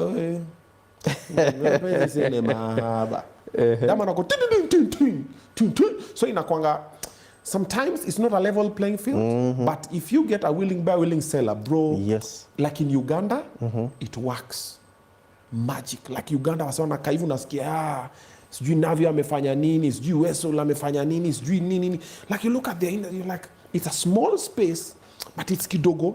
Yes. Kenyan industry, you know right now Kenyan industry is not as bubbly because tuko tu. Unaona kama wakardinali ni wanoma. But inafaa kungekuwa na crew ingine, sasa hiyo ungekuwa sasa na wanakuwa compare na, you can't compare wakardinali, utakompare na nani sasa? Hakuna. That's the thing, yeah. Bro, there used to be when we were young, Bamboo na kina kleptomaniacs. tulikuwa naangalia bazu unangoja Sunday usikia, then you're selling newspaper like it's an industry that markets for everybody. Sijui Bambu sijui amepigwa na kina Klepto, sijui akina Klepto lengo amesema heri nyinyi mnakola na mamboze kama na useme wameambia nani, there was a buzz, wametukana watu fulani, watu fulani, sijui kuna huku fulani mau sijui na nini. There used to be those two. Nowadays the industry is just like, oh, for example right now if you look at Nyashinski, who's Nyashinski going against? Hakuna. King Kaka? Hakuna. Sasa watu wana beef ni comedians. True. Na TikTokers hata si beef, ile tu ni chuki. TikTokers hata unajua beef. Okay. Now one thing that people need to know, there's a difference between beef na chuki. Yes. Na wivu. Na pettiness. So beef ni kitu you're beefing. Lakini ile tu kutukanana hiyo sasa hiyo ni ujinga. Kuitana umbwa, kuitana sijui nini, those things yes. Beef ni kitu iko structured vizuri and then you look at a way you can make money. But kutukanana, kupostiana sijui manudes za watu, kutukana mama za watu, kutukana watoto wa watu, and then beef, you don't touch family. That's the thing. Family is normally, even drug lords know there's a code. Like even in this media space, me with you will beef. I'll never bring your woman in it. I'll never bring your child in it. And if your child comes in it, I'll go, hey, Mazage, I'll reach out and say, my G, apa maze iza ni nini, whatever. Tusonge naye. Yes. But hii pettiness mnatukana mpaka wazazi wa watu, sijui mnatukana watoto wa watu. Hiyo kidogo. TikTok is crazy. TikTok is toxic. TikTok can make you commit suicide. Imemess watu wengi. Yes, mentally, yes. Imemess watu wengi sana mentally. That's why I'm saying if it's not beef that you've planned, it messes you mentally because you're not ready of what the person wants. Then sasa ndio mnaweza kutafuta, mnaweza kukuana for no reason, mnaendana kwa waganga. Ndako zile za come on. Waganga tena. Yeah. Anyway, don't get the industry to heart. Ni kama football na politics. Yes. Politics, by the way, all of these politicians, they are friends. Me, I tell you guys this thing all along. And kwanza tukua 2027, you'll see a lot of changes. Utakachi niseme guy. Pia wewe na ulikuwa umesema 2 term. Ama wewe ulikuwa umesema 1 term. Yes. Guy, it's about money. And that is why people are here, and entertainment. That's why it's called showbiz. It is show business. And speaking of show business, Ali has Shawarma Festival. Yes. We have Shawarma Festival on 27th. This coming Saturday. Yes. Mashawarma zinakulwa tu. Shawarma vendors, all your favorite shawarma vendors watakuweko pale 2 Rivers from 10 a.m. Watu watakuja wajibambe. It's actually geared towards the mental health because September is suicide prevention month. So all about people coming, music. Kutakuwa na DJs wanacheza, kutakuwa na some artists watakuwa pale pia. It's going to be an amazing day for Kenyans. Just come. All shawarma lovers will get to experience different shawarma vendors in Kenya. So ticket is only like 1,500 for adults, 500 for kids. It's a family affair. Kuna group tickets, group of 3, group of 5, group of 10. It's going to be amazing. You just dial *672 *55#. Get your ticket. Na ulisema utakuja by the way. Umesema ni saa tu? Well. No, so Friday I'm supposed to be in Nakuru. Yes. You know I'm doing my club tour. Yeah. So if I'll be in Friday in Nakuru, inaenda mpaka saa ngapi? Till late. Good. Then I'll be back, man. Me, I love shawarma. My kids love shawarma. I'll bring my kids, man. Kwanza they'll be happy. Tulikuwa na shati yake. Tulikuwa tumemtengenezea shati ya Shawarma Festival. Yangu? Yeah. Good. Bring my t-shirt, man. Is there anybody who does not love shawarma, man? I mean, everybody loves shawarma, man. Kwani siku hizi unatembea na goons? Yes. Ini yako Obinna. Thank you. Yes. Shawarma Festival. Check out this one, man. Shawarma Fest 2025. Come, feast and vibe. Yes. Kutakuwa by the way na games for adults and kids. Okay. Kama we ni mtu mzima unatamanigi kurukaruka kwa bouncing castle. Of course, man. Come do it. Najua wewe unarukaga. Nimeogopa tu ndateguka. So nakanga chini alafu nafanya hivi kama nimekaa kwa bouncing castle. kwa trampoline. Okay. Bouncy castle ukiingia huko na tena una feel naangukia nini? Na pia face painting unaweza kuja. By then naweza piga face paint moja moto. Hatari. Side moja hivi. Itakuwa amazing sana. Okay. So it's, as I said, it's geared towards mental health. And that's something I'm passionate about. Yes. And that's why actually I decided to actually personally invite you. And we're also giving away 5 tickets to your fans. Well, 1, 2, 3, put your hand down, 4, 5. See me and my kids, come on, man. Oh, your number one fans. So Katrina will get 1. Dapperman, nunua ticket. So Katrina tu ndo tapatia hapa, alafu tupatie mafans wetu hapa kwenye ninio. Yeah. And I've just realized that Nini is not working. The video, you connect the Wi-Fi for a brother. Sijui imefanya ile kitu tena. Inamuokalize. Yeah, so let's pick like 4 other guys. Tuwapatie tiko wakuja wakule shawarma. Yes. Shawarma tika, shawarma pendito, shawarma nini? Ni mashawarma tu. Shawarma. Kuna kitu kingine tena huko? Yeah, kutakuwa na, anything that goes with shawarma. Chipo, of course. Chipo, soda, juice, milkshakes. Shawarma ingine, boba tea. All those things will be there. So it's going to be an amazing day for Kenyans to just... Unajua, by the way, Obinna, people do not know, but Wakenya wako na stress sana. People are really stressed. People just want somewhere they can wanaweza let out everything, because we are going to have something we call the wall of expression. This is where you just come and write anything you feel. Oh, that's something. And then if you need help, kutakuwa na therapists, free counseling sessions. That's dope. Yeah, because as I told you, when I was going through this thing, I realized it was quite expensive. Yeah. But this time round it's going to be for free. Come, andika tu, kama unataka kusaidiwa, weka kwa box pale, they'll reach out to you. Kama unataka kusaidiwa hiyo siku, free counseling sessions. And did you know there's actually a machine that unaweza testiwa uangaliwe kama uko na mental health issues for adults and kids. Itakuwa pale. Oh, that's new. Wewe unafaa ukuje. I don't need to put in the machine, bro. I know. You know. I got problems. Help. I'm weak, man. So for most millennials and some Gen Zs, but most millennials, we are dealing with a lot of childhood trauma. Workplace trauma, relationship trauma. So we always just our head is just above the water, but most of us are just sinking and drowning, and we can't talk about it. So majority of millennials are actually dealing with a lot of trauma that they've carried from family and people related to their inner circle, betrayals from friends, abuse from the workplace. So most millennials are like that. So we don't need the machine, man. Ukiangalia hapa tu kidogo tu. Most of us are just like, maze alinifanya mbaya. They just have to trust and get in the space and say, okay, cool, so I'm safe.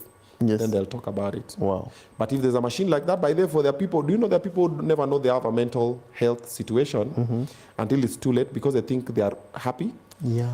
Do you know over happiness is also a sign of depression? Yes. Over quietness, over sadness, over joyfulness, over talkative. Yeah, so there's a lot of things that people do and they think, no, mimi nakuwa nimefurahi tu, mimi nimecheka tu. Sign. And there's something people normally call the last dance. I don't know if you've heard about it, where someone was seen extremely happy and then the next day you hear like... They're gone. They're gone. Yeah. So... Even there's a video like that on YouTube for fathers who committed suicide. The last video that they did, they were you see them, happy. They're very happy with their kids, Nini. Like this was an hour before, this was a day before, and they're just like, we didn't know they were going through. And I did this in another interview, and I told someone, I think it was 3 men, did I say 3 men? Or 5 men? So always just remove one. One is okay. The rest are, they're having a mental health situation. Wow. or a financial situation. And you know, sometimes our mental health situations are triggered by our financial situations. And then they trigger other traumas, and then now it becomes this whole ball that is just getting in our head, and just thinking, inaweza katu kama umekosa rent, hii month, ukakosa next month, ukakosa the third month, ukakosa sado ya kukula. And then mtu wako tu ule mwenye umependa tu akwambie tu kitu. You useless man, other men are out there doing nini, kwisha. Wow. So napata ilianzia hapa, ikabuild. That is why also I'm always telling women, when I even do my men's mental health awareness work, come and talk to us, guide us, protect us, so that at least we can feel safe. Because bro, your woman can tell you something, you'll be the strongest man in the room. And she can also still tell you something, whether it's your mother, your sister, your daughter, your wife, your girlfriend, your fiance. She can tell you something and you'll feel like the most useless man in the world. Wow. That is why wanasema we really need women to bring the greatness from within. Yes. Like most men. Bro, unatoka kwa nyumba, demu yako amekwambia, babe, go out mazee and get it, babe, nimejua nini. Ama uko kaza nakutasa, babe, hey, I know you're winning mazee nini. Get them tiger, uko zile man. I need to do this. Lakini kuna kitu tunakwambia hivi. Bro, utatukana na Wakenya wote, utakuwa zile hakuna kitu ina bother. Wife atakwambia tu kitu moja hivi. Kwisha. So for the women who are watching, your contribution to the mental health for men is very important. At the moment, the suicide rate is at 75%. And it is men. Do you know that's a very terrible number? 75% of men are committing suicide globally. Wow. Why don't you reduce it to 50, then reduce it to 25, then bring it back to 0? Yes. Sure. Like men are just like, because at the moment, they feel like nobody cares. And when they share, we start laughing and mocking each other. And we are the first ones to bring each other down. Like, it's just complicated. Women, I've also said this before, they have solutions. They sit and talk.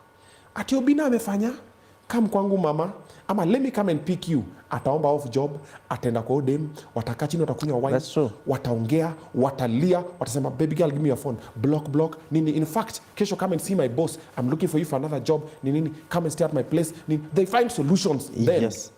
Wanaume, mimi utaniambia kesho niko na Kori, Kori, Ali ameniambia, niko nono, unajua Ali. Yes. Ali, unajua Ali amefukuza sana lala kwa kiti, Ali alafu ananiambia, Ali moja. Guy, na venye alikuwa anajiona nini. So you find later you come and hear your story from Kevo, because Kevo alisikia from Korea na Korea alisikia from Mimi. No, like, this story I only told Obinna. And now it destroys you even more. So the next time, you will not tell me. Yeah. So just dying from within. So women, help. Yes. It's a cry for help. So come through on Saturday. Let's champion for mental health, and it's for everybody. Bring your children, bring your family, bring your parents. There's a lot of shawarma to be eaten, and good games to be played. I'm going to be pulling up with my kids. If I come back from Nakuru on time, I'm going to be there with my kids. Let's make jolly and... Yeah. And one can also actually find the tickets on madfun.com. Madfun.com. Yeah, madfun, or dial *672 *55#. And I think last but not least, we're doing now another event in Dubai. See, we're coming to that now. Let me go for a short commercial break. Because hata hujalemea mambo ya Forex. Unajua kwanza umesikia wewe ni simu tu. Kazi mnaona imeanzisha. Because hii pesa, unajua Forex kidogo amesema mambo yenyewe imechemuka. Alafu nimeona gari imekuja na I'm like, Ali, easy content creation. Nini. So I want us to talk about that one. Let's talk about Forex. Ni Forex gani Ali anafanya? Na ni ukweli hivyo ama si ukweli? So we're gonna be talking about that. But just before we get to that one, let me tell you guys about Mr. Frames Kenya. The best in town, interior design. You want some gypsum, you want some decor, you want Scotting, whatever it is that you want to do in that house or that space, they're gonna do it for you. Check this out. Wow, are your walls looking plain and uninspired? Transform your space with premium wall panels, elegant marble PVC with stunning backlighting, and modern floating TV stands. All designed to give your home a luxurious, timeless finish. At Mr. Frames Kenya, we offer top quality designs at unbeatable prices. Whether you're going to a classic or modern look, we've got the perfect solution for your home or office. Call or WhatsApp us today on 0705 759 102 or connect with us on social media. Mr. Frames Kenya. Mr. Frames Kenya, where style meets affordability.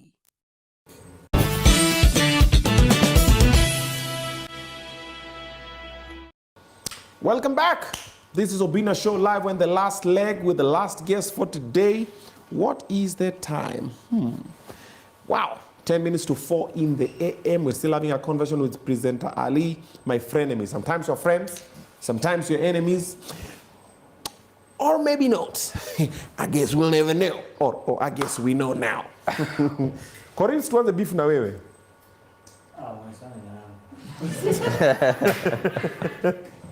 Guys, Corinne just threatened me. Amenambia siwezani na beef yake. Yeah. Munez, tuanze beef. Tuseme nimekuvuta job, uende ufanye ma interview, unitukane, useme kulipwa. Useme sija kulipa, mimi niseme hata hizo muscles ni fake. Tuvutane kidogo kidogo alafu pochiwe na Ali. Nini? Hiyo ni personal. Kwani hizo muscles si nini? Unataka kutembea na mimi ndio kule ugali. So gani ndio si personal? Ali afanye interview, sikiza afanye interview za mascandal. Tafuta wase wanafanya za nini? Tafuta Harriet, Trudy, Jackie Ogaga. What was the beef na nani? Let me look around. Dapa manako wapi? Waluyo wanaweza nitafuta. Yeah. Tuanze beef. Si mimi na wewe. Si beef, si ya kukula. Like, tuseme beef sio nyama. Yani, vita. Si vita. Dapa mani, it's okay. It's fine. So I'm thinking, hiyo story ya hiyo beef, haita work. Unajua hata mimi nimekuwa naangalia kwa industry sasa nianze beef na nani? Unaweza enda international tu. No, international kuna time nimejaribu. Upige na Kevin Hart. Hata niona kama very small fish, but it will get there. So unaona kama anakuwa na beef zake na ni canon. They have celebrity wars and nini. So pia ukianza hiyo itakuwa zile, and who's that, but akirespond. If you say something and he responds, bro, your life is never the same. Wewe unakumbuka Kaspool akianza yake na Diamond? Watu walikuwa wanasema umse. Yeah. Kaspool is also another smart guy. Sasa unajua na campaign ya Tanzania, hakukuwa adverts za Tanzania. I know, right? For Mama Samia. Yeye unaona tu Kaspool hapa mnaona undi tu ni chawa, anajiita si chawa. Kaspool knows how to survive. Haizi lala njaa town. Na hizo vitu alikuwa anafanya hapo GNR. Hapo tu kwa street nini. Siku hizi hata kuagi huko. Akwangi Kenya, by the way ni Mtanzania saizi ule. Akasilimu anaitwa Yakub. Yani Kaspool is also another guy who just knows how to capitalize on situations. Yes. Now that is what is normally different with a lot of entertainers. There are some that get it and then, now let me give you guys a very quick lesson for the ones who are still here. So as an entertainer, you might be the most talented person in whatever you're doing. Yes. But now what gives you talkability most of the time, not all the time, is what else.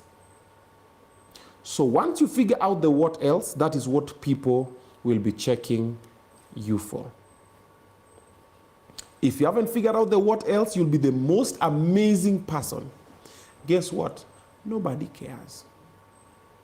There always has to be a what else. Wacha what else yako ikuwe kama ya bien useme tu huyu ni mnoma. Huyu ni mnoma. Hiyo ndo what else yake. Yes. Huyu ni fire, ni kama venye Nyashinski alikam back from New York akasema Nyashinski sasa huyu ni moto. Yes. That is the what else. Unasema huyu ni nare nini. Kama wewe si bien na wewe si Nyashinski, you have to find a what else. And that's a master class. And that what else is now what will bring relatability. Thank you. To your audience. If you don't have relatability, they're like, sasa huyu surely, huyu pia. We know a lot of amazing artists, comedians, musicians, dancers, whatever, but there's no what else. When there's normally a what else, that is what. Now, The tricky part is normally figuring out what else and then keeping it consistent and relevant. Yes. And that what else has also to be, speaking of relatability, Yes. it has to be something that looks like you. Thank you. If you have what else that does not look like you, people are like, do you know why people have been talking about Steve Simple Boy until now? He's what else? Very, you know, right now they're having a child, eh? Yeah. Everybody's waiting. Tuone mtoto atafananaje? Atafanana dragon. Wow. Yes. Ama atafanana baby mama, ama wife. Yeah. Nini. So, people are just like, so ukiuliza ngoma last Steve Simple Boy ametoa ni gani? Sasa utakumbuka? But top of mind any ngoma ya Steve Simple Boy? Miadarati. Very good. Yes. So ukumbuki ngoma gani ametoa currently, lakini unakumbuka kuna ngoma alitoa lakini wako na ball ameoa saizi, wacha tuone. So there is the what else. Yes, true. And he's mastered that, by the way. Yes, you might be the most latest person, but without the what else. Now, for example, like Octopizo is fire. Bro, Octopizo is fire. But currently in the showbiz space, Octopizo does not have his what else. So that is why sahi utauliza msako Octopizo. Hey, ngoma gani ametoa? Currently you get. Yes. But haimanishi si mnoma. That's the thing. But if you ask someone about Calligraph, sasa kwambia wako na beef na Rapture. Rapture amesema hivi na hivi na hivi because now that's the what else that is happening now. Yes. Then we go, akona ngoma ingine inaitwa Confuse. Shitia alikuwa ndani.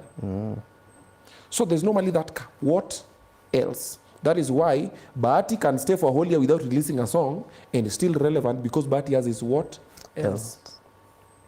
Willie Paul is fire. Talent-wise, Willie Paul is fire. But at the moment, Willie Paul does not have his what else. Because Willie Paul's what else kitambo was Bwana Mkunaji. And when he moved away from it, so now people are like, okay, so what else? What else? Where do we place you? Yes. Are you like a good guy now? We don't want you to be a good guy. We like the bad boy guy. And if the bad boy guy is not coming back, so now, but he's fire. Okello Max is fire. What else? Wow. There's normally that one. People can argue it differently, but for showbiz to be there for a while, for example, even before our time, someone like Wahoo and Nameless, their relationship was a what else? Nameless is fire, Wahoo is fire. And we waited our whole childhood until we grew up, waiting for them to do a song together. For them to come and do it last year or the other year. Ile turn around. Yeah. And we're just like, Wahoo na Nameless watoe ngoma. Alafu kuna ile ngoma ya is a liar. Alafu sikia, how can I be sure? We're like, uyo ni Nameless. Nini. And we're just waiting. And then their love was so beautiful. Ile wakaruka sijui lake na boat. Wamevaje. We're like, So that was like the what else. Like back then, Bamboo's what else was he was a bad boy. Bamboo, African Bantu, maze, wako na beef na Prezo. Maze, ati Prezo amenyang'anya dem ile, usilete kompe. Alafu, isitosha kamwomba namba ya simu. Give me your line, usipoteza, na tupigie za. Watu wako like, maze, huyo ni Prezo. So there was a what else. So when the what else's die sometimes, talent is there kidogo, lakini uko tu zile za, kidogo. Yes. When Oliech was playing football, Oliech was fire. Yes. Then Oliech came with fashion. Akaanza kuvaa maskat. Ni watu wako now that was Oliech's what else? But like, huyu msee ni fashionista. Akipula kwa mtoka majuu nini, hizi magari bigi ni nini, whatever. But like, that is what else. So that what else is normally the tricky part. For some, relationship works better for them. For some, it is career path. For some, it's the things they do. Some are philanthropists. Some are activists. Some are whatever you do. And some wako tu. Wanasema, bro, mimi unajua mimi nataka tu talanta tu mazee. Talanta mazee. Spendi mambo mengi. Unajua talanta tu isonge. Hiyo inakuanga bit hard. It can work. But it's normally a bit difficult. You have to be extremely good. You see, like Sauti Sol, you know what was working for them most of the time? They're talented, but then their unity, their brotherhood. What alikuwa tu zile, man, we're waiting for them to do another show together, man. Hey, they're together. Hey, Polycarp, Savara. Uliona venye wali pull up kwa hiyo event ya BN? Venye watu wali cheesy. People went crazy because when people see them together, people are like, yo, these guys, they just belong together the way they are. Nini, kidogo, BN ameimba, Savara ameingia na yake, Polycarp amepiga, kidogo nasikia tu, oh, we're like, oh my God. Lakini sasa ukiseparate sasa, yende peke yake, Gita yende peke yake, Savara yende peke yake, BN uko like, okay guys, so now guys kidogo, hey, tufuate nani tuende. So that what else? Inakuanga tu mali hapo. Otile Brown. Do you know what worked for Otile Brown? Otile Brown is fire. So Otile Brown was signed with a guy called Dreamline Music, Dr. Eddie. Yes. Kalimba, alivyonipenda yule. King Kaka nini wakapiga. Otile Brown's big break when Otile met Vera. Yes. And that was what else? You know, Otile is a lover. His music is love, romance. Then akapata Vera, then akaanza kupenda Vera. Then watu wako like, oh my God. Man, and at that time Vera was huge. So people like, mazee, they're so good together. Then wanaenda maholiday, wanafanya nini. So that was their what else. Then akatoa Baby Love. Oh, and then Vera kakuka video. Everybody went berserk. People were like, God damn, now that is love. Now that is love. This is what we want now. People like to be in. People like fairy tales. Yes. Happily ever after. It never happens though, but it rarely happens. Let me say rarely, because some do. We're like, oh Maze, nini. And everything was happening, and Vera and Otile and whatever. And when they were together, their brands were just boom. And everything was like boom. But there has to be something first. Remember, all of these people said they're fire. You have to be, before what else? You have to be fire. There has to be something. Either be fire in your mediocrity, or be fire in your amazingness. In whatever you're doing. Either or. Either or can work. You can be the most craziest person in the space, but now you bring. So now that is now what works. And if you ask me any other entertainer, I'll tell you that what else is this. And this is what happened at this time. And this is why this happened at this time. Or sometimes it is a conducive environment made with someone else, and then someone just angukas in it. And then unapata, sahi kwa hii mbogi kidogo, what is happening sahi kuna Sharama. Na nani kichwa kibovu, Cannibal and Sharama, and they came at the right time, and that time duos were working. Kuna Wakamba wawili, kuna Cannibal and Sharama, sijui kuna sijui na, and people were like, now there what else is like, ini uko fulani maumau, sijui ni wenyeji, sijui metoka sijui wapi, so kunako ka battle ka, then now it's bubbly. But when there's no what else, like now, what I was just saying in not so many words, in the industry right now, kidogo tumepunguza kidogo. What else ni kupigana na gava na kuangalia nani ameenda State House na kusema we are gonna cancel you man at State House, and people are just like, "Maze, nimeenda kusekiwa the bag man." Oh, there's been beef with the Gengeton artists. I think Tipsy G na Backbencher. Toxic lyrically. Yeah, and me I'm like, yeah, that's what's up. That's good. I hope it is healthy beef, because if it's good, it's working. People are talking about them. And Tipsy by then, na nani Toxic ametoa ngoma ingine. So iko hapo. So then what else? Because you're like, okay, so Toxic ni mnoma, and then now what else? So that is now what happens. So now that packaging, there's a fine line for whatever for. I saw Paroti trying to do a thing with it. Paroti has been in the industry for a while, and he knows the nini about hiyo kuongelea. Unajua mimi nifanya dadadada kwa gari, unafikiri mimi na wafala. Yo bila ako na opinion. I'm like, manego. Kwanza kesho ngojeni kitu nda post ya morning. Nimeshapatia, nimeharibu. I was supposed to today but time imekuwa busy sijatoba kuipodanisha ishoot. So nikikapo kamera nikasema, what's up everybody? Your God is tap in the building. I know exactly what I'm doing.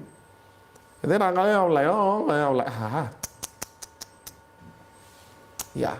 Sasa, now, wacha nikupe mwisho ya mwisho alafu talk about trading. Okay. So I did a song juzi. It's called Binadamu. And I was really banking on Nyako anitukane. And then she didn't. I was like, God damn, man. Come on, baby girl. Do it. it. Because last time she sijui ni did. jana alafu amefanya kama by the way. Just like I'm like umeniangusha maze. By then yako ujue umeniangusha. Yeah. Yeah, umeniangusha. Nilikuwa na I was like yes. Sa usheka bait. Ukusile chip. Alafu nangoja alafu akakaa makasako la Akaenda. Then sasa juzi kama hype imesha bro, I was just like say some. Ungempigia wallahi. Lakini ukiweka bait upigiangi samaki. So unaweka low alafu na relax. When you go to fish, you put the hook, you throw it in the water, then you relax. Then the fish will hoover, then they come, then they study, then they come to bite, then shoot out of the water. So you see, so this is what I say. Everything I'm trying to do, there has to be a strategy. Then there's an end game. Then there's a way in. Then you look at how it will work for your benefit, ama to your advantage, and also there are consequences to it. So me, I'm like, hey, hii nikiweka, huyu atanitukana, but I want that matusi because this matusi will work here. Yes. You know, so not every stone that is thrown your way is bad. Yes. Some you're using them to build. Yes. So me, I was just like, so nimengoja day one, I'm like, amebonga. So me, unajua me, I'm not very big on TikTok, so I'm asking my people, amesema hajabonga. I'm like, man, si aseme kitu. I'm like, hajasema. Day 2, day 3, day 1 week later, I'm like, we moved from that, so let. Amechelewa kidogo. Si kidogo sana bwana. Sana.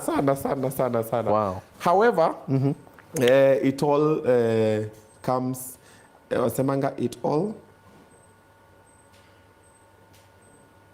sums up beautifully. Yes. Yeah, in the end. It all sums up beautifully in the end. However, there's a question I want to ask you. You are currently a trader. Yes. How did you get into trading? You had started giving me that story earlier, kidogo leo. Oh yeah. Yeah. I interviewed some guy and he told me about it. And I went to do some research. Did you know like Forex is like a $8 trillion industry? Yeah? It's like the biggest financial industry in the world. Like for real. Forex is like the biggest financial market in the world. Okay. It's like $8 trillion. And oh, wow.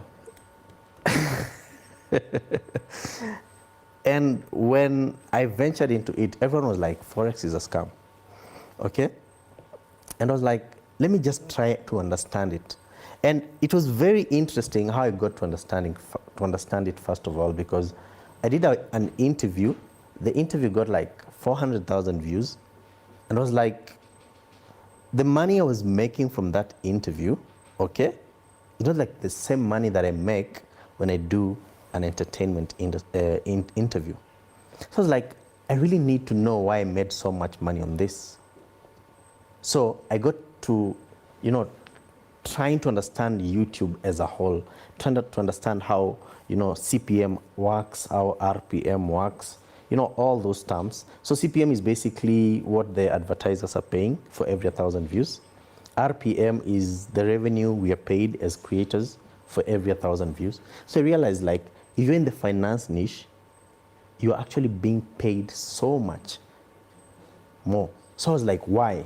So I got to understand now to try to figure out why this finance niche, pays so much. Yeah. So by getting to understand all these things, I was like, this is quite interesting. Let me try to understand how it works.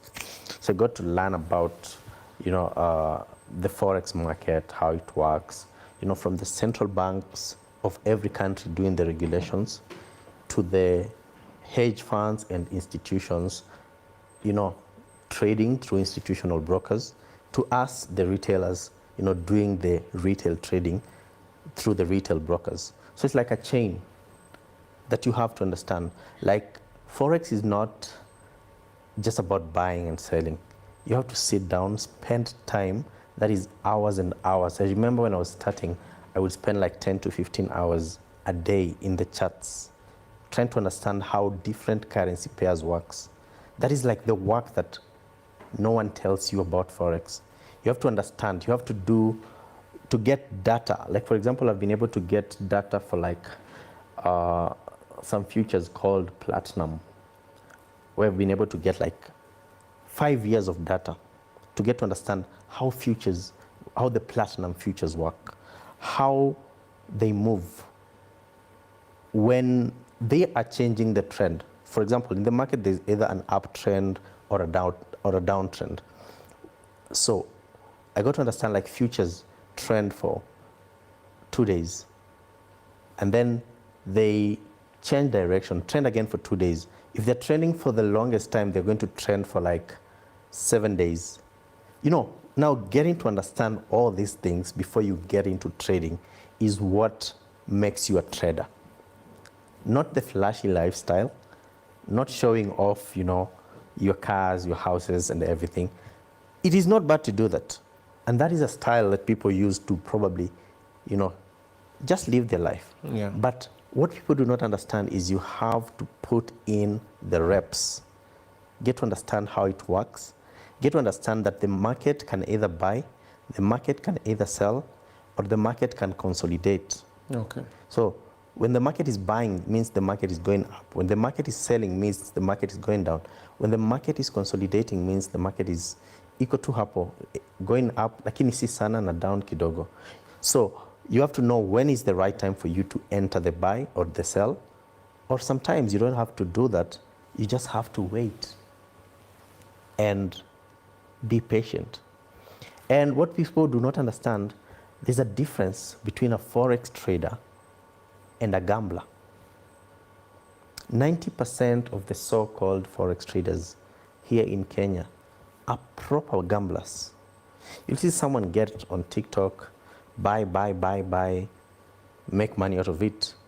And I do believe that if I get into the industry, into the charts today and gamble and make money out of it, it does not make me a good Forex trader. It just makes me a good gambler. But there is someone who will sit down, analyze the market on different time frames. That is the 1 month, 1 week, 4 hour, 1 hour, 1 day, 1 minute, 3 minutes, analyze the market and get a perfect entry. Even if you lose that day, you are not a gambler, you are a trader who was practicing his skill. So Forex is something that I chose as a path. Yeah. Sorry, in a move. No, your shirt and the thank coat. It's kidogo. Moving on the side. Like that? Good? Yeah, I think it's better now. Love the collar. Yeah, Oh, stand okay. up and then Nataka nisimame. Ungesema tu. tungesema tu usimame. You good? Yeah, I think now it's a bit aligned. Yes. Thank you. So Forex is like a very diverse industry. The people trade currency pairs, the people trade different things in the market. But ideally, when you get to understand the truth about Forex, you realize that when people say Forex is a gamble, Forex is a scam, Forex ni sip2, people do not understand the market. They're coming from a point of ignorance. Misinformation as well. Yes. Yeah. And 90% of what you see about Forex is basically not it. I'm telling you. The biggest institutions and hedge funds, bro, they make like 2%, 10%, 5% per year. Bro. You understand? But right now, someone will come here and tell you, I make 300% per year, per day or per trade. That is not Forex, bro. They risk 1 to 2% of their whole capital. You can imagine. But for a single trade, imagine if I have $100,000, okay, and I'm risking 1%, that means I'm risking $1,000 to make, let's say 5,000 to make 3,000, depending on what we call the risk to reward. So there is a lot of misinformation when it comes to Forex. And I think that is why when I got into the space, I've never been, so, outspoken about it, but I just felt like there is a need for people to understand that, yes, Forex is something you can use to get towards a channel towards financial freedom. But one, it's not a get-rich-quick scheme.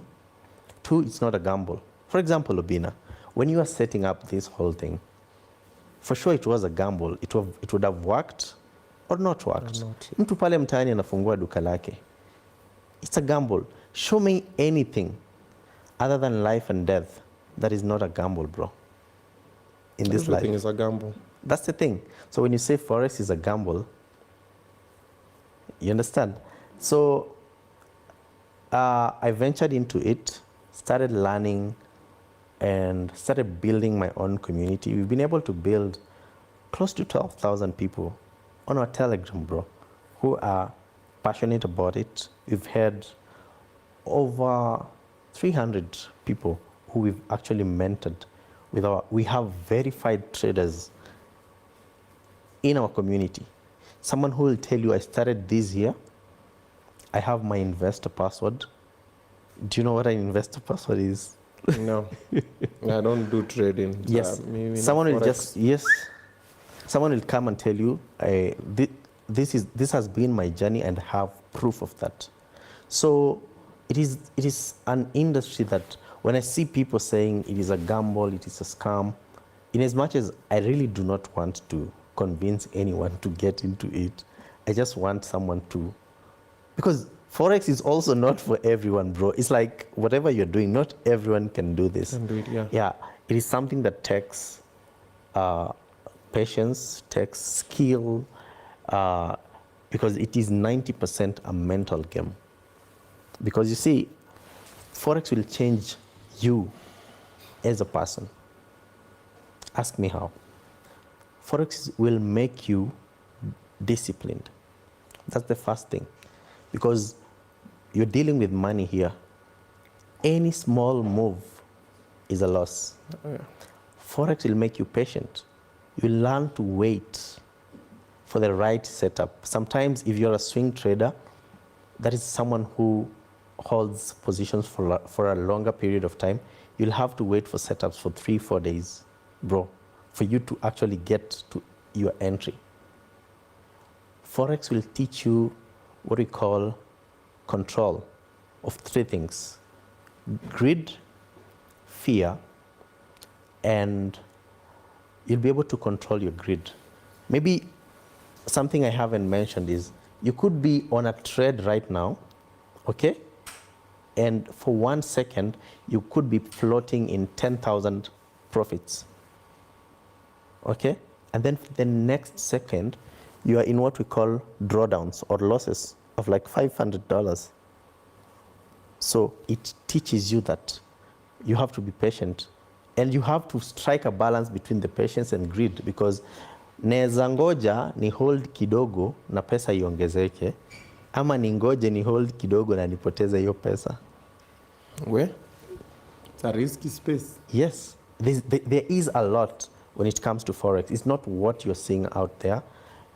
It's basically you getting to learn the skill.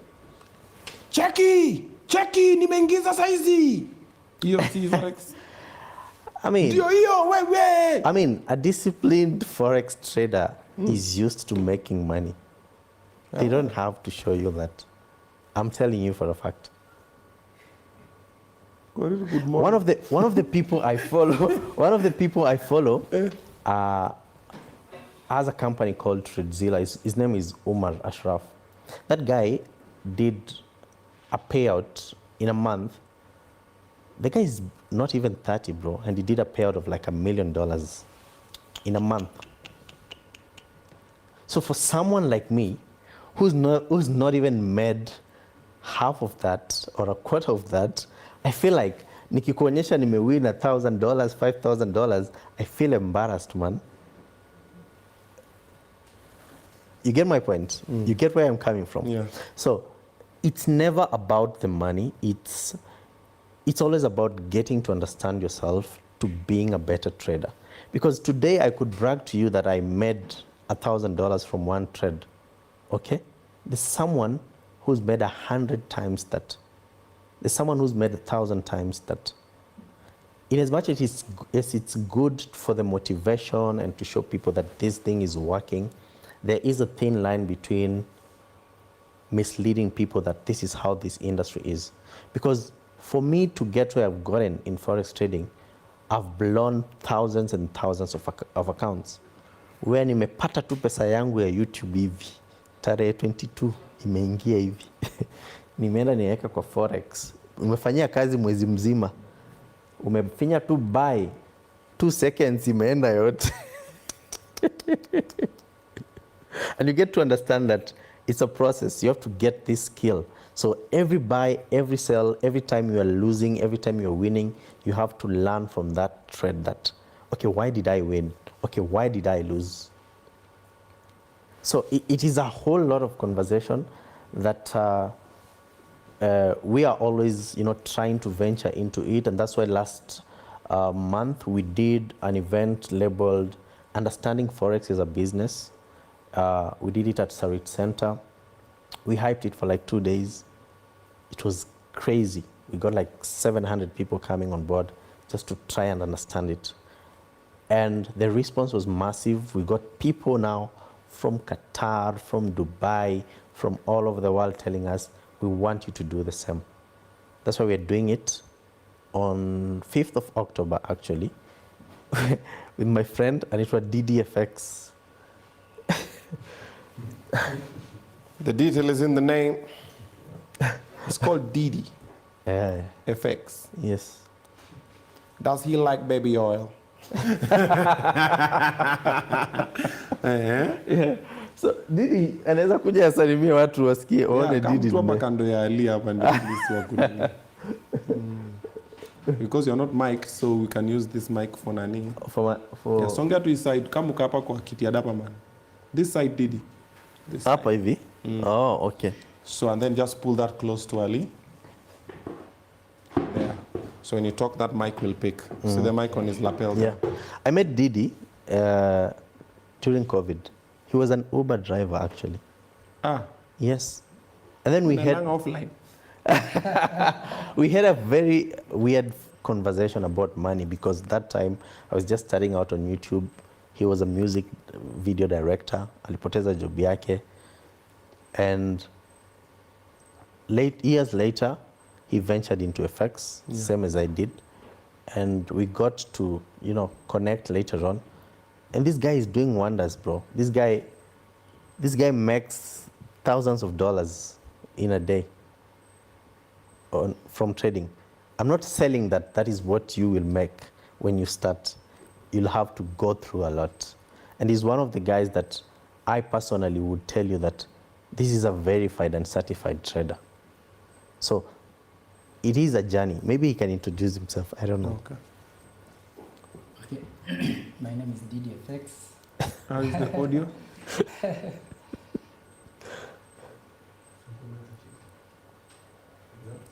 Just talk.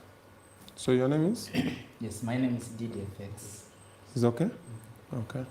Yeah, my name is DDFX.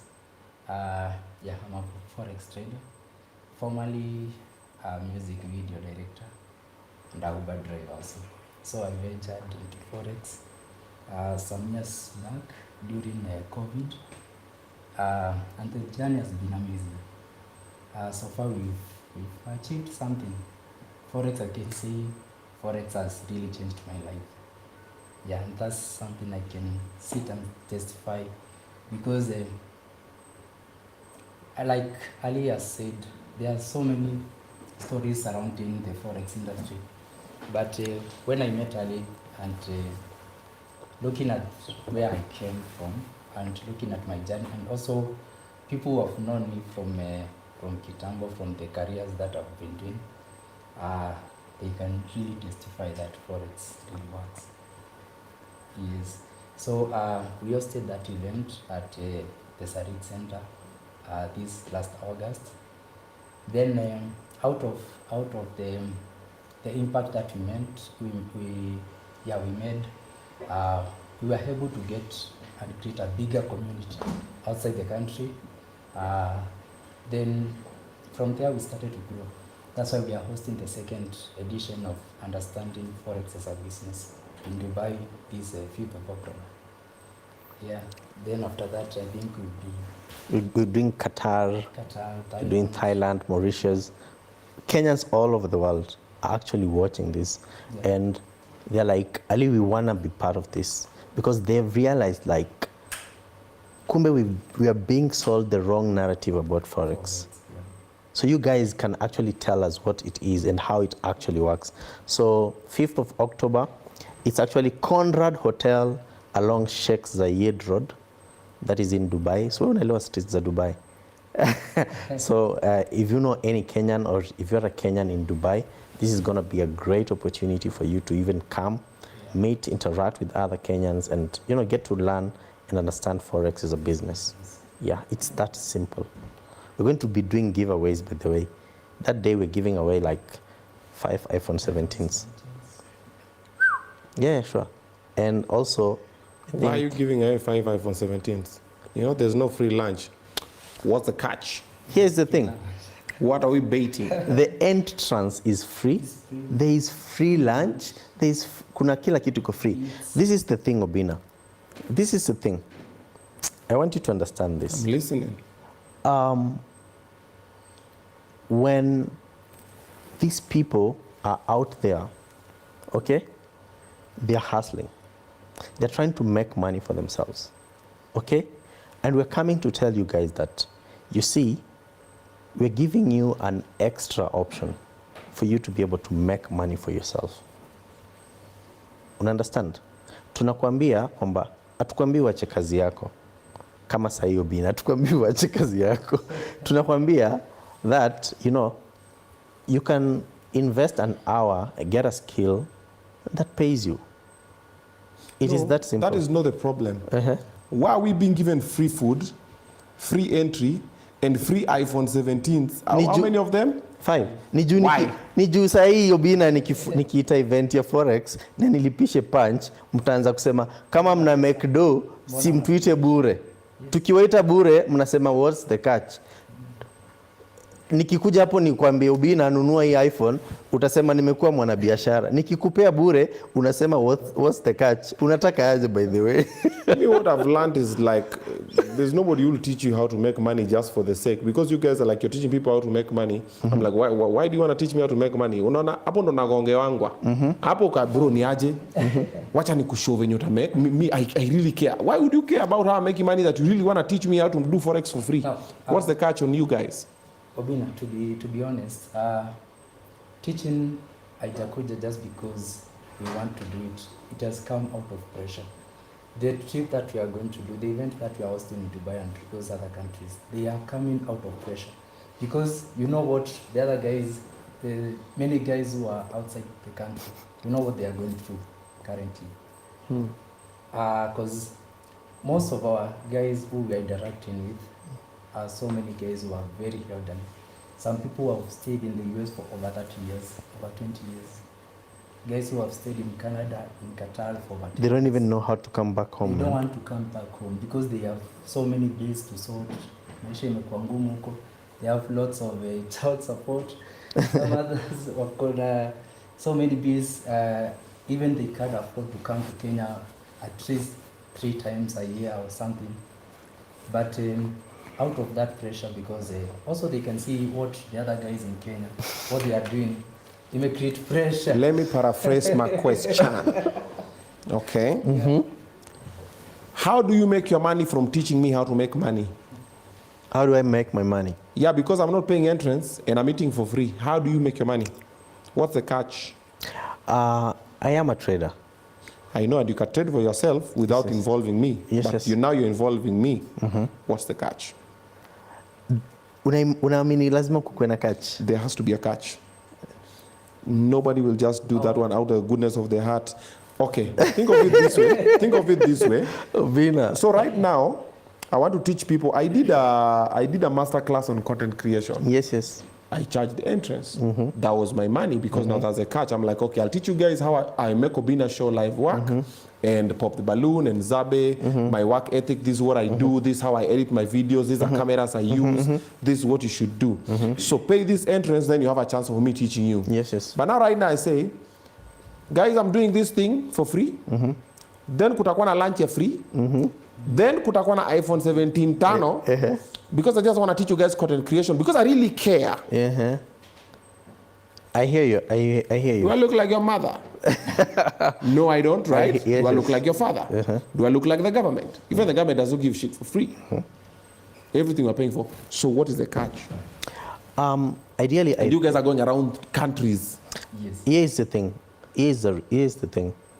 We do run a very powerful mentorship program. Okay, 2 of them, in fact. One is absolutely for free. The second one is a paid mentorship. It is just like that. So this one that you're doing, this one for free, which one is it and why is it free?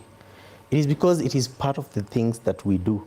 Kuna zenye tunafanya free na kuna zenye tunalipisha. But this one we do for free. Now we want, our initiative is to make people understand Forex is You see, right now, understand Forex Skia. as a business. Obinna, if you do not understand how Forex works, you can never onboard the paid mentorship. It is that simple. I got you now. So basically, y'all are dangling the carrot. So once they take the bait, then you're like, okay, now labor subscription. So you need a trial. You need a trial, really a 3 months free trial. Then msiameanza kuzoea zoea Netflix uko zile okay, so you have to pay for you to continue watching the nini. So that's what you guys are doing. Now, Obinna, No, yes. we hosted an event in at the Sarit Center. Yes. Entrance was free. We had free snacks. 700 people. 700 people came. Why? And from there, we've been able to mentor them for free. They have paid nothing. Why? Totally nothing. Why? I don't doubt that. Mimi sina hata issue at you mentor them for free nini. That is very good of you. Yes. But why? You know why? You are Bolt driver, taxi driver. Yes, yes. And you are music producer or director, video director, something. Then you stop that one because the money was not coming in as it's supposed to. Yes. Then you figured out about Forex and trading. Then you started making your money. He just said you make thousands, tens of thousands of dollars trading on your own. But then you say, hey, wait a minute. I'm making very good money here. What if I start training people for free? So instead of me putting this time studying the market and putting up my trades and raking up more millions of dollars, now let me go and just train people for free. Does that make sense to you? It does. I did not switch from videography or from Uber just directly. I still direct some music videos. No, which is fine. So I decided to transition. I'm still transitioning fully now to Forex. So I did not just stop production and now start learning Forex. I started to transition. So from Uber, I'm an IT graduate from JKUAT. IT graduate. Now I understand why you understood Forex very fast. What did you study? I studied urban planning, that is in the College of Architecture and Engineering. College of? Forex ataki mafala. So this is what I would say. Yes, yes. You failed to answer that last part for me. Why can't you join us, Obinna, so that one your catch itakuwa wapi? It will also be live on Present Ali's YouTube channel. So you can watch and tell us mali utaona kuna any No. Kunayo ina set yangu up. So what you guys are doing is called the setup. So inakuwa setup kwanza mpaka inakuwa mna cheki mpaka inakuwa na mnakula mpaka mtoke mseme we hawajatuitisha anything. And then sasa kuna sasa ile email ya follow up. Now mnauza bots? No. we don't. Ay. Packages? No. Mnauza nini? Ali mnauza nini? Mentorship. Ali wants to say it. Ali, speaking my brother. No, here's the thing, and I don't get it why there is always a problem with if Ali is selling a mentorship course. Let me just. I don't have a problem. No, I just let me wanna just know say. what you selling, bro? No, let me just say this, bro. Imagine the lecturer who taught you in campus, ukimwambia, bro, wewe siende ufunze brother yako ya kuengineer. Yes. Imagine you telling that. Imagine you telling the doctor who treats you, kama hii kitu inakulipa, siende ufunze kazini yako mwenye analewa huko, amelemewa na maisha. And that is what people tell Forex traders actually. And I have nothing against that. For a fact, if someone is not even interested in Forex trading, it is just okay. You understand? I do not want to force anyone to do it. I just want to tell people that this is an option that I'm giving you to channel a channel towards financial freedom. You can use it, take it, or leave it. You understand? The same way you went to campus and studied, and kuna mtu decide mimi sitaki, akambuaje? Ni sawa. Do people register with your broker? Yes. Capish. So what do you expect, Obinna? Ebu tell me, what do you expect? Bro, I ain't got no problem. You remember what we were talking about earlier on in the conversation when you say sometimes you'll say something and it's not like you mean. Yeah. I'm just trying to figure it out. I'm like, then now I finally put my finger on it. I'm like, okay. Now I get it. It's fine, guys. Sometimes the reason why we tell them to register with the brokers, because these are some people who are very new in the industry. So you want they want you to mentor them. So utawaambia aje, go and just tafuta broker mwingine huko ukaibiwe. Na wajua hata broker ni nini. So we are their mentors, so we have to guide them. And you see, Obinna, if today, the broker this is the platform to create a trading account. Yes. This is how you trade. Didi. Umependa? Unaenjoy sana wewe. Unaenjoy sana mambo ya trading wewe. Alafu alimu kuna spokesman ako very articulate. Ametulia, alafu ako very eloquent, his diction is on point. Alafu anakuambia mimi unamwangalia hivi alafu mtu brown uko like huyu akai mwizi. Mungeleta ule jamaa. Ule jamaa amekaa kadamunez. Huyo jamaa angekuwa na explain za hizi mambo ya forex. Hakuna mtu angejoin. But that is basically it. Kia prezo FX. Forex is business, so maswali ingine is not worth asking.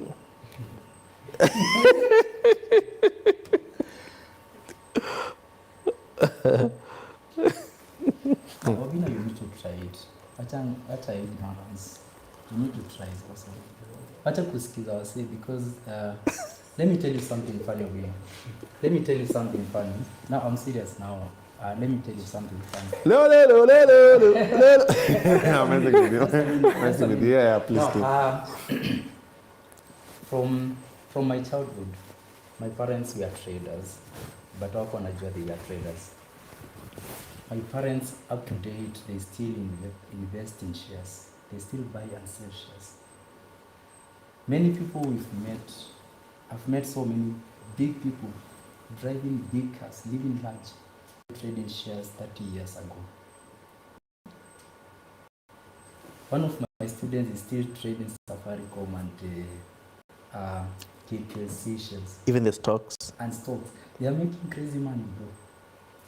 So imagine our wagekama seme now, hii ni mambo ya online, hii ni Illuminati, vile watu walikuwa nasema 666 vile computers ilikam Kenya. Imagine if those guys had ignored all that information. Tumekuwa wapi? And every person every day they are complaining that dollar inapanda. Dollar iko 165, kila mtu alikuwa anajua. Sasa dollar iko 130. Kwani hiyo si forex, bro? Hiyo ni simple. But I mean, Obinna, when you have your dollars in the bank and you hear that dollar inaenda kupanda, you just hold them. Ikipanda, what do? You sell them. So you're literally a trader and you just don't know. It is just that. Every time you are attacking us everywhere on the comment sections. You post something about forex. No, so Ali has explained it very well when you're talking about it. So even made it clear that the forex part and those other parts is not what forex is. Yes. And he explains. So for the ones who are joining now, or the ones who are not understood, just rewind and watch it again. You will just understand. He's articulated that one very clearly. Now, unless someone has an agenda behind it, is when they'll continue. But now, as comedians, now we'll continue joking about it because it's some funny shit. Now, you know. Sonya's making a living out of that. Yeah, so it's some funny. So we'll joke about it, Nini, but I'll meet Kenyan Prince. I don't got beef with Kenyan Prince. I'll meet Sammy. I don't have beef with Sammy. I'll meet you. I don't have beef with you. I'll meet Kafuri. I don't have beef with Kafuri. You do yours. Tuone kunaendaje. Mimi, I studied crypto.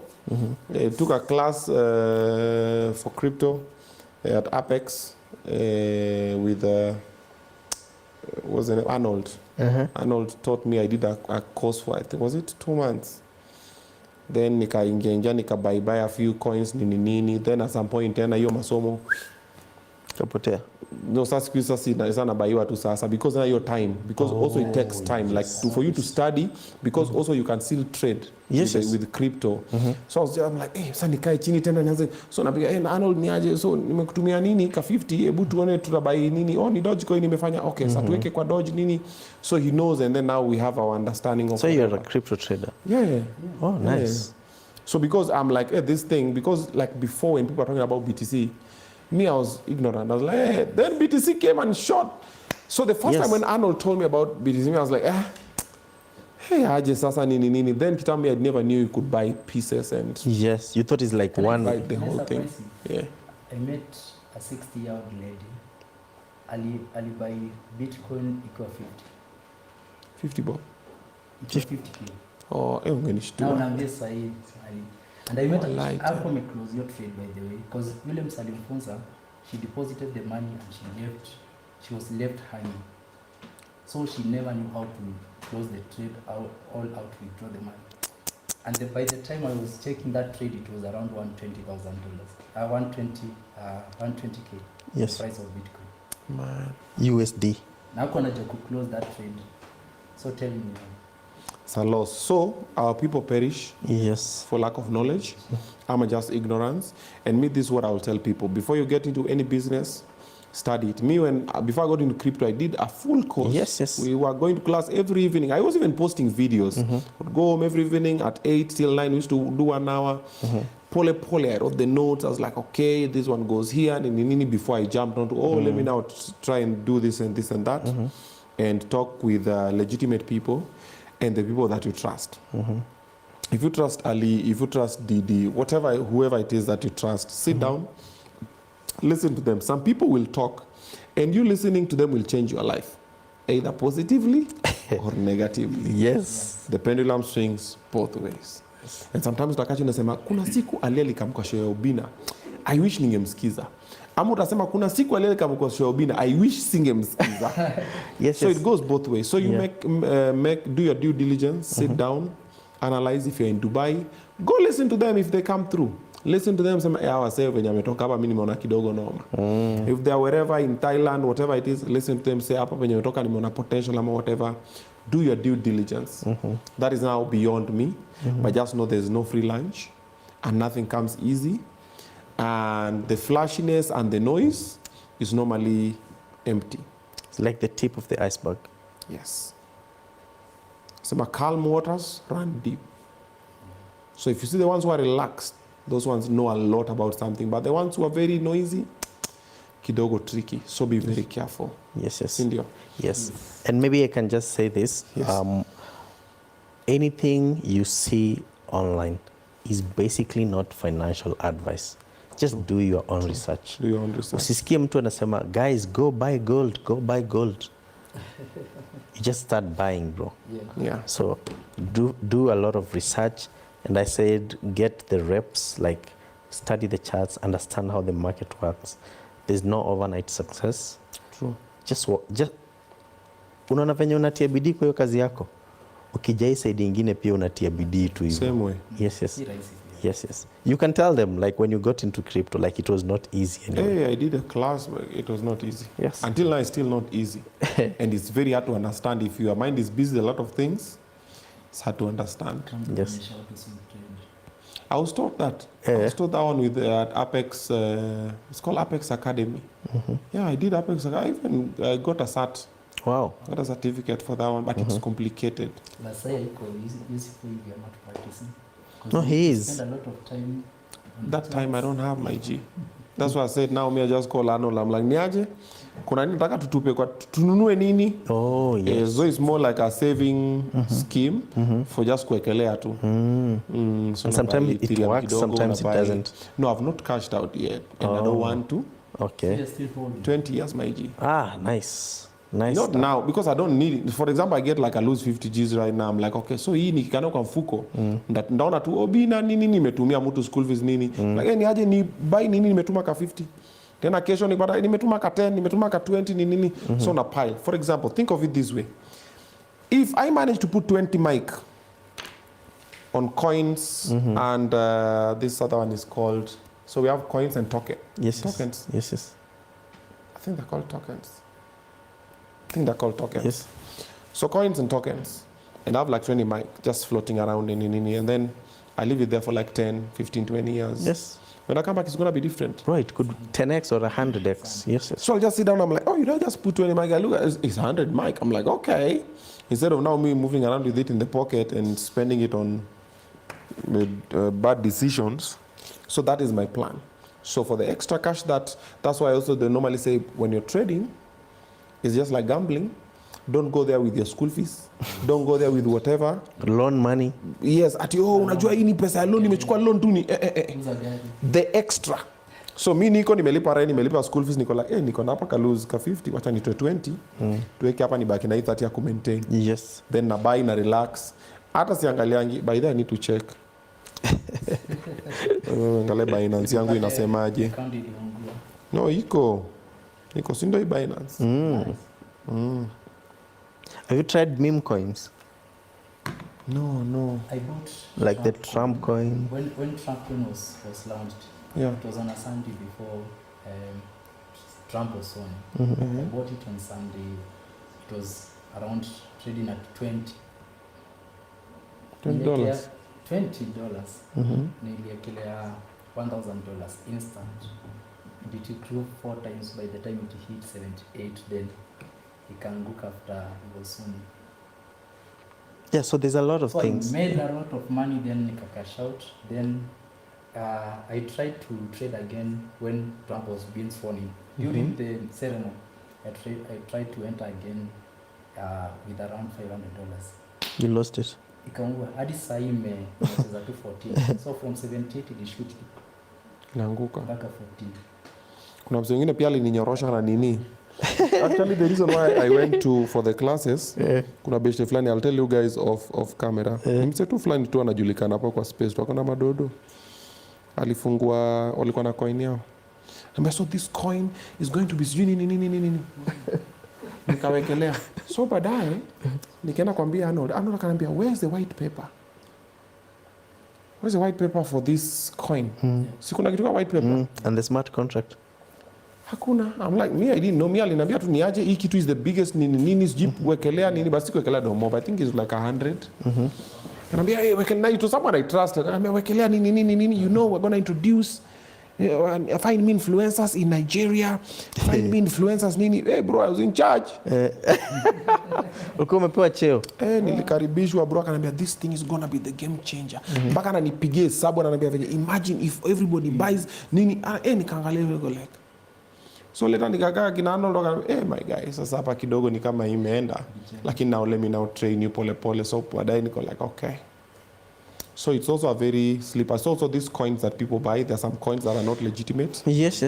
And there are some tokens that are not legitimate. So be very careful with whatever decision you make. True. I think it's decent we leave it there. It is what's the time? 13 minutes to 5 a.m. Wow. It is 4:47. Tumeskuma. We can talk, man. I can talk. Yes. And you can talk. So thank you guys for coming through. Thank you so much. I appreciate Didi. Thank you. Ali, thank you very much. I wish you guys all the best in your endeavors. Yes. Endelea nayo. I might take a class. I don't know. I haven't decided. Time tu ya kukaa chini na kutrade ndio kidogo tricky. Yes. Then also, you know, if you're passionate about something, you'll create time about it. That's true. Yeah. Yeah, but then also sometimes you ask yourself, how much is enough? I mean, yes, that's something. How much is enough? I'm like, but decently okay. Fairly okay. Why do I want too much? So now you don't have time to spend with family or yourself because now you are busy doing whatever, chasing this money and chasing. I'm like, if this one can make me this one, let me balance around this. You never know. Yes. It's a tough call. Yes. I try to balance it. Music production. Tricky. One will always one wins. Suffer. One wins. But thank you guys for coming through. Thank you so much, guys. Also, thank you for hosting us. Okay. See you guys on Saturday for the Shawarma Fest. Okay. Yes. Asante sana Obinna. Alrighty. Yes. Thank you for watching this one until now. Good morning. Yes, good morning. We're finishing at 5 in the morning. And my team, of course, kama kawaida, nimejua melemeo, lakini mnajua. Now we've earned the right to sleep. And the right for the salary. Nobody's smiling. Well, you could trick you guys, but well. But thank you for watching. And if you're watching us and you have not subscribed, come on, man. Don't do us like that, man. You're our brother, you're our sister, you're our mother, you're our father, you're our daughter, man, you're our son. Come on, man. Hit the subscribe button. The pages are just 5. Obinna TV Extra, Obinna TV Updates, Zabe, and of course, Obinna TV Extra. Obinna TV Updates, Zabe, and the Obinnas. Yes, just subscribe, finya hapo subscribe button, and that is the only help we require from you. Wacha sisi tuende tukapumzike kidogo, tuko na siku ndefu pia leo. Asante, God bless you. See you on the next one. We out. Kati yenu nani anavuta bangi na anakunywa pombe? Hii wote ni walevi. Sasa unaangalia nini?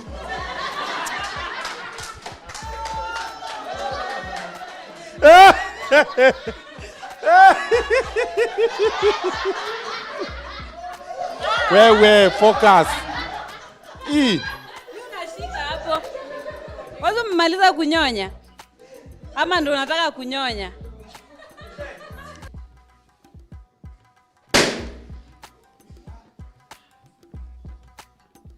Mbona umepop ile balloon?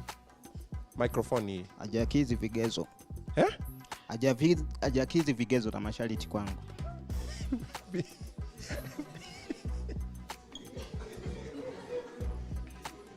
Vigezo vipi? Vigezo vigani? Kwenye dress yake tu alivyovaa yani. Muonekano. Hebu my dear, songa hivi mbele kidogo. Dress yake nini bana? Hiyo dress mimi naona nzuri. Fupi. Alafu bado dress ni fupi. Alafu bado. Bwana natumia simu ya mkopa kama uko na pesa. Hii si simu ya mkopa. Nani anakuambia hii ni simu ya mkopa? Hiyo ni mkopa hiyo. Si unajua wewe unaangalia tu unasema ati simu ya mkopa. Asiinue, tulize kamera man. Tulize Obinna. Obinna angalia hiyo iPhone. Demo anasema Obinna confirm that iPhone kama ni iPhone, si yako na pesa. hii ni iPhone. Pindua kamera, tunajua kamera za iPhone tafadhali. Hii ni iPhone. We know hii ni mkopa.